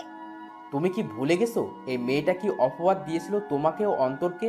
আর ভুলে গেলেও কিভাবে অন্তরকে জুতার বাড়ি দিচ্ছে। এই মেয়ে ক্ষমার যোগ্য না। তানভীর বাবা শোন, আমি জানি আমার ছেলেটার সাথে কি করলো তারিন, কিন্তু সে তো তার ভুল বুঝতে পারলো। আর আমি আমার ছেলেকে চিনি ভালো করে, সে নিশ্চয়ই তারিনকে ক্ষমা করে দিবে। কিন্তু আন্টি, আমার মনে হয় না অন্তর এই মেয়েটাকে ক্ষমা করবে। আমি অন্তরকে ভালো করে চিনি, কারণ অন্তরের সাথে কেউ শত্রুতামি করলেও অন্তর ক্ষমা করে দিতে পারে, কিন্তু এই মেয়েটা অন্তরের মন ভাঙছে। তাই তো বাবা, আমরা অন্তর ও তারিনের বিয়ের ব্যবস্থা করেছি, যাতে বিয়ের পর অন্তর তারিনকে বুঝতে পারে আর ক্ষমাও করে দেয়। আর এই জন্যই আগামীকালেই অন্তর ও তারিনের বিয়ে দিব আমরা সকলে মিলে। তানভীর, আমি অন্তরকে না পেয়ে মরেই যাব। দেখো তানভীর, আমি জানি আমি অনেক বড় ভুল করছি, কিন্তু বিশ্বাস করো অন্তরকে আমি নিজের থেকেও বেশি ভালোবাসি। তানভীর, আমি তোমার পায়ে পড়ি, একমাত্র তুই পারিস অন্তরকে আমার করে দিতে। এই মেয়ে দূরে থাক আমার থেকে। আর আন্টি আঙ্কেল যেহেতু আপনার অন্তরকে না জানিয়ে অন্তরের বিয়ের ব্যবস্থা করছেন, যদি অন্তর জানতে পারে যে আপনাদের প্ল্যানে আমি জড়িত, তাহলে অন্তর আমাকে কখনোই ক্ষমা করবে না। তাই আপনারাও কেউ বলিয়েন না যে আমি আপনার সাথে ছিলাম। কিন্তু তানভীর, আমি তো সত্যিটা জেনেই গেছি। আর কথা রইল বিয়ের, সেটা তখনই হবে যখন আমি এখানে থাকবো। তার আগেই আমি এখান থেকে কেটে পড়বো। ঠিক আছে বাবা, আমরা এটা বলবো না যে তুমি সব জানতে। আমরা ব্যাপারটা লুকাবো অন্তর থেকে। এবার আমার সামনে সকল সত্য চলে আসলো। বাহ, ভালোই তো প্ল্যান করছে। আর কি বললো তারিন? সে আমাকে ভালোবাসে, তাই না? আর ভালোবাসা লাগবে না। বিয়ে তো দূরে থাক, তার চেহারাও দেখতে আমি ইচ্ছুক নই। আমিও চলে গেলাম। কোনো মতে রাত 8টা পর্যন্ত বাইরে কাটালাম। আমি বাড়ি আসলাম আর দেখলাম তারা কথা বলতেছে। আমি তো এখন জেনেই গেছি তাদের কি নিয়ে আলোচনা হতো এতদিন। তারা আমার থেকে কথা লুকাইছে। এবার আমিও তাদের বুঝতে দিব না আমিও তাদের গোপন কথাটা জেনে গেছি। সকলে মিলে রাতের খাবারটা খেয়ে নিলাম। তবে আমি চুপচাপ ভাবে থাকি আর তাদের বুঝতে দেই না আমার মনে কি চলতেছে। আমি কারোর সাথে কোনো কথা না বলে চলে যাই রুমে। কিরে, কি করিস? কিছু না। কিরে, এভাবে চুপচাপ আসিস কেন? আমার ঘুম আসতেছে। Bye, good night. আমি কম্বলটা গায়ের উপর দিয়ে শুয়ে পড়ি। রাত প্রায় 12টা বাজে। তানভীর ঘুমায়, কিন্তু আমি ঘুমাইনি, কারণ আমি চলে যাব এখান থেকে। কাউকে বলেও যাব না। আমি উঠে আমার ব্যাগ গুছিয়ে নিয়ে রেডি হয়ে আস্তে করে ব্যাগ নিয়ে রুম থেকে বেরিয়ে পড়ি আর আস্তে করে দরজা খুলে বাসার বাইরে চলে যাই। আমাদের বাড়ি থেকে বাস স্টেশন প্রায় হেঁটে গেলে 15 মিনিটের রাস্তা। আর আমিও ব্যাগ নিয়ে হাঁটতে লাগি। বাস স্টেশন প্রায় হেঁটে গেলে 15 মিনিটের রাস্তা আর আমিও ব্যাগ নিয়ে হাঁটতে লাগি। আমি কোনো মতে বাস স্টেশনে পৌঁছে যাই। সেখানে গিয়ে মামা তানভীরকে SMS করে দেই যে আমি চলে যাচ্ছি, আমার জন্য চিন্তা না করতে। ব্যাস, মেসেজ দিয়ে মোবাইলটা অফ করে দেই আর বাস স্টেশনে বসে আছি। আজ আমি আমার আপন মানুষগুলো থেকে দূরে চলে যাব, তবে জানি না কোথায় যাব আমি। তবে আপাতত আমি আমার এলাকার দিকেই যাব, এরপর না হয় অন্য কোনো কিছু ভাববো আমি। ভাগ্যক্রমে একটা বাস আসে আর আমি উঠে পড়ি। আমি বাসের মধ্যে ড্রাইভারের পিছনের সিটে বসি। সেখানে টিকিট বাকি ছিল, তাই আমিও নিয়ে নেই। মোট কথা তাদের থেকে দূরে চলে যেতে চাই আমি। আর তারিন, যে কিনা আমাকে অনেক কষ্ট দিল, সে আমার আম্মু আব্বুকে ভালোই পটাতে পারলেও সে কোনো দিনও আমাকে পাবে না, কারণ সে আমার মনে গুরুতরভাবে আঘাত করলো, যা সহজেই মিটবে না। আমি অনেক কষ্ট ভোগ করছি, আর এত সহজে তারিন আমাকে পেয়ে যাবে তা কোনো দিনও না। এবার সেও বুঝুক, যখন ভালোবাসার মানুষ দূরে থাকে ও ঘৃণা করে তখন কেমন লাগে। আমি অনেক কষ্ট অনুভব করলাম, এবার তার পালা কষ্ট অনুভব করার। আমি কোনো দিনও তারিনকে বোরকা পরা অবস্থায় দেখি নাই। আর আমাদের সাথে যখন বাসে ওঠে তখন সে বোরকাটা পরে, মানে শুধু চোখগুলো দেখা যাবে, বাকি শরীরের অংশ দেখা যাবে না। ওই বোরকাটা পরে। আর এই বোরকাটা পরায় আমি তারিনকে চিনতে পারি নাই। তবে শুধু তারিন না, তানিয়াও তারিনের মতোই বোরকা পরে, তবে বোরকার রংটা ভিন্ন। তারিন পরছিল কালো আর তানিয়া পরছিল একটু নেভি ব্লু বোরকা। মেয়েটা ভালোই বুদ্ধি খাটাইছে, মানতেই হবে। সে আমার সামনে না এসে আম্মু আব্বুকে ভালোভাবেই পটাইছে ও তাদেরকে ভালোভাবেই আয়ত্ত করলো, কিন্তু কোনো লাভ হয়নি। কি করে ভাবলো এত সহজে আমাকে পেয়ে যাবে? আমাকে যতটুকু কষ্ট দিল তাকেও সেটা অনুভব করতে হবে। এরপর না হয় দেখা যাবে। প্রায় 2 ঘন্টা বাস চলতেছে, কিন্তু চোখে কোনো ঘুম নেই আমার। থাকবেই বা কি করে? যে দেখলাম ও শুনলাম আমি যদি আজ সেখান থেকে না চলে আসতাম তাহলে তারা আমাকে জোর করে হলেও তারিনের সাথে বিয়ে দিত। কিন্তু আমি কোনো দিনও এই মেয়েকে এত সহজে মেনে নিব না। একবার এই মেয়েটা আমাকে সন্দেহ করে ও অবিশ্বাস করে, আমাকে অনেক অপমান করলো আর জুতার বাড়িও দিল। আর আজ যদি মেয়েটাকে আমি বিয়ে করি তাহলে আমার অপমানের কি হবে? আমার মনে যে আঘাত করলো তার কি হবে? আর তাছাড়াও এরপর সে যদি অন্য কোনো কাহিনী করে বসে বা আমার পরিবার থেকে আমাকে আলাদা করতে চায় তাহলে না, এই মেয়ে ভালোবাসার যোগ্য নয়। ওর মনে কোনো ভালোবাসা নেই, আছে শুধু ভালো লাগা। আর ভালোবাসার কি বা বুঝে এই মেয়ে? হ্যাঁ, ভালোবাসার কোনো কিছু জানে সে? ভালোবাসা কি সেটা জানে নাকি? যদি সে সত্যিকারই আমাকে ভালোবাসতো তাহলে আমার উপর ভরসা রাখতো, কিন্তু সে। বাসের ব্রেক কাজ করতেছে না। কথাটা শুনে সেখানে থাকা যাত্রীরা ও আমি শক খেয়ে গেলাম। কি বলতেছেন আপনি এসব? বাসের ব্রেক কাজ করতেছে না, হঠাৎ করেই ব্রেক কাজ করা বন্ধ করে দিয়েছে। ড্রাইভারের কথা শুনে যাত্রীরা আতঙ্কে ও ছোটাছুটি চিৎকার চেঁচামেচি শুরু করে দেয়। আরে আপনারা শান্ত হন সবাই, প্লিজ এভাবে উত্তেজিত হবেন না। আর তখনই সামনে থেকে একটা ট্রাক আসে আর বাসের সাথে ট্রাকের ধাক্কা লাগে। এক মুহূর্তেই সকল কিছু পরিবর্তন হয়ে গেল। আমার চোখ ঝাপসা হয়ে আসছে, তবুও চোখে একবার আশেপাশে দেখে নেই। মৃত্যু আমার চলে আসছে আর আমার জীবনের সমাপ্তি হয়তো এইভাবেই হওয়ার ছিল। আর কিছুক্ষণের মধ্যে অন্তর সেখানে মারা যায়। বাসে প্রায় 40 জনের মতো ছিল, যার মধ্যে অনেকেই গুরুতর আহত হয়।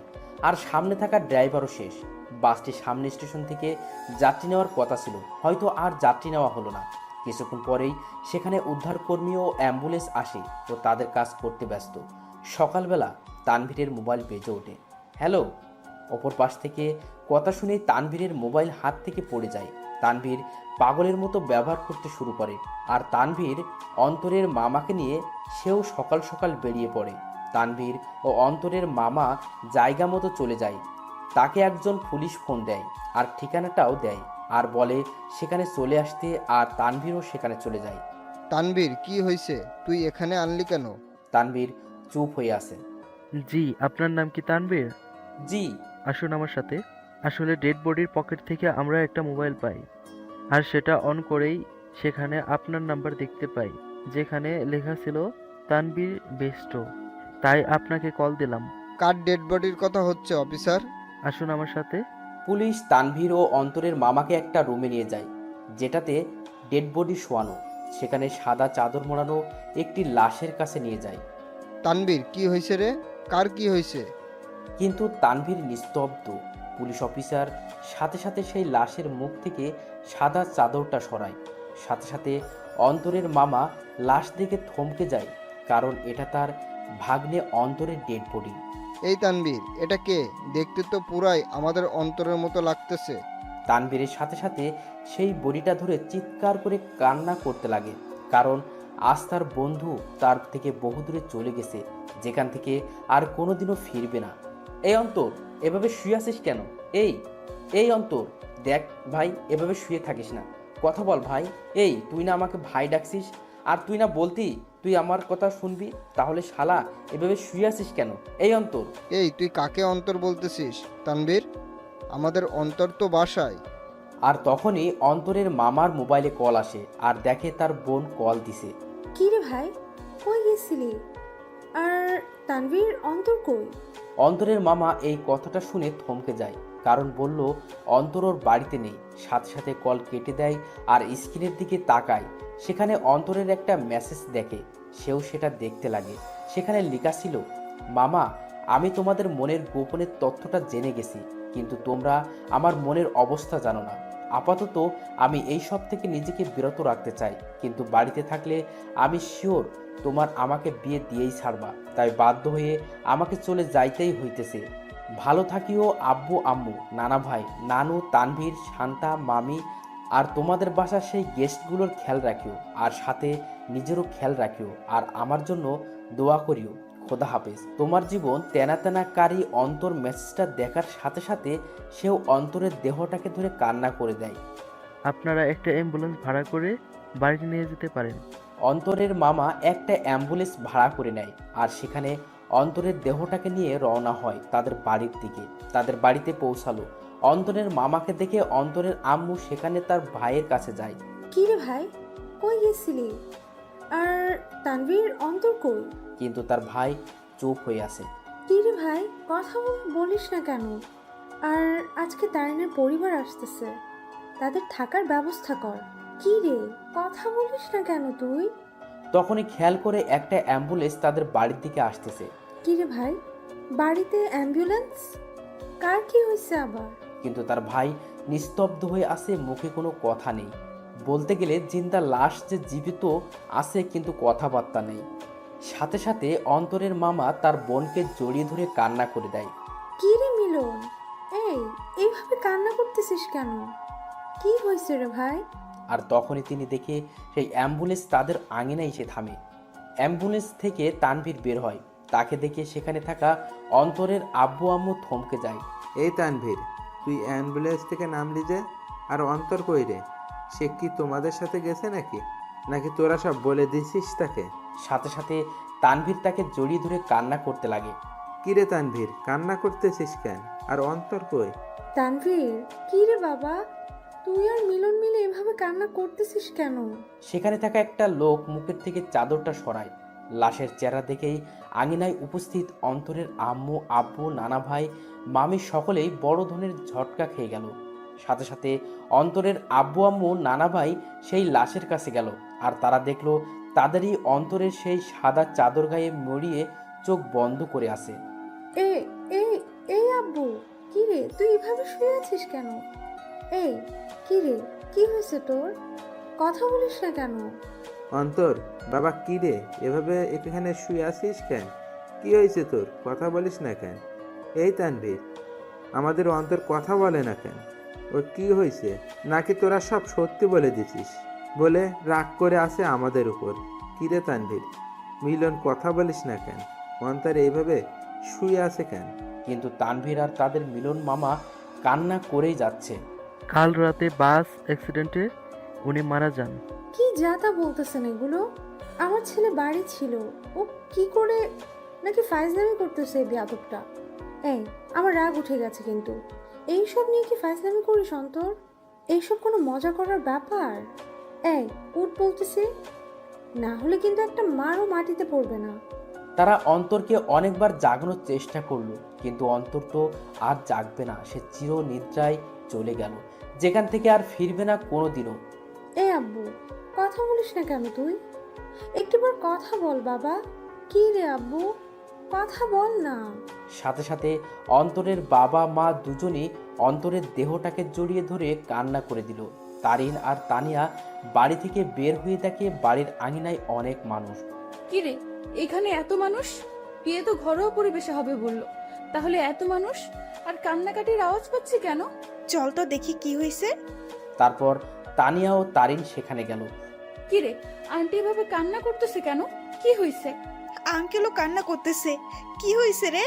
তারিন অন্তরের আম্মুর কাছে যায়। সেখানে গিয়ে যখনই অন্তরের আম্মুর কাঁধে হাত দিবে, তখন সে সেখানেই নিস্তব্ধ হয়ে যায়। তার মুখ দিয়ে আর কোনো কথা বেরোচ্ছে না।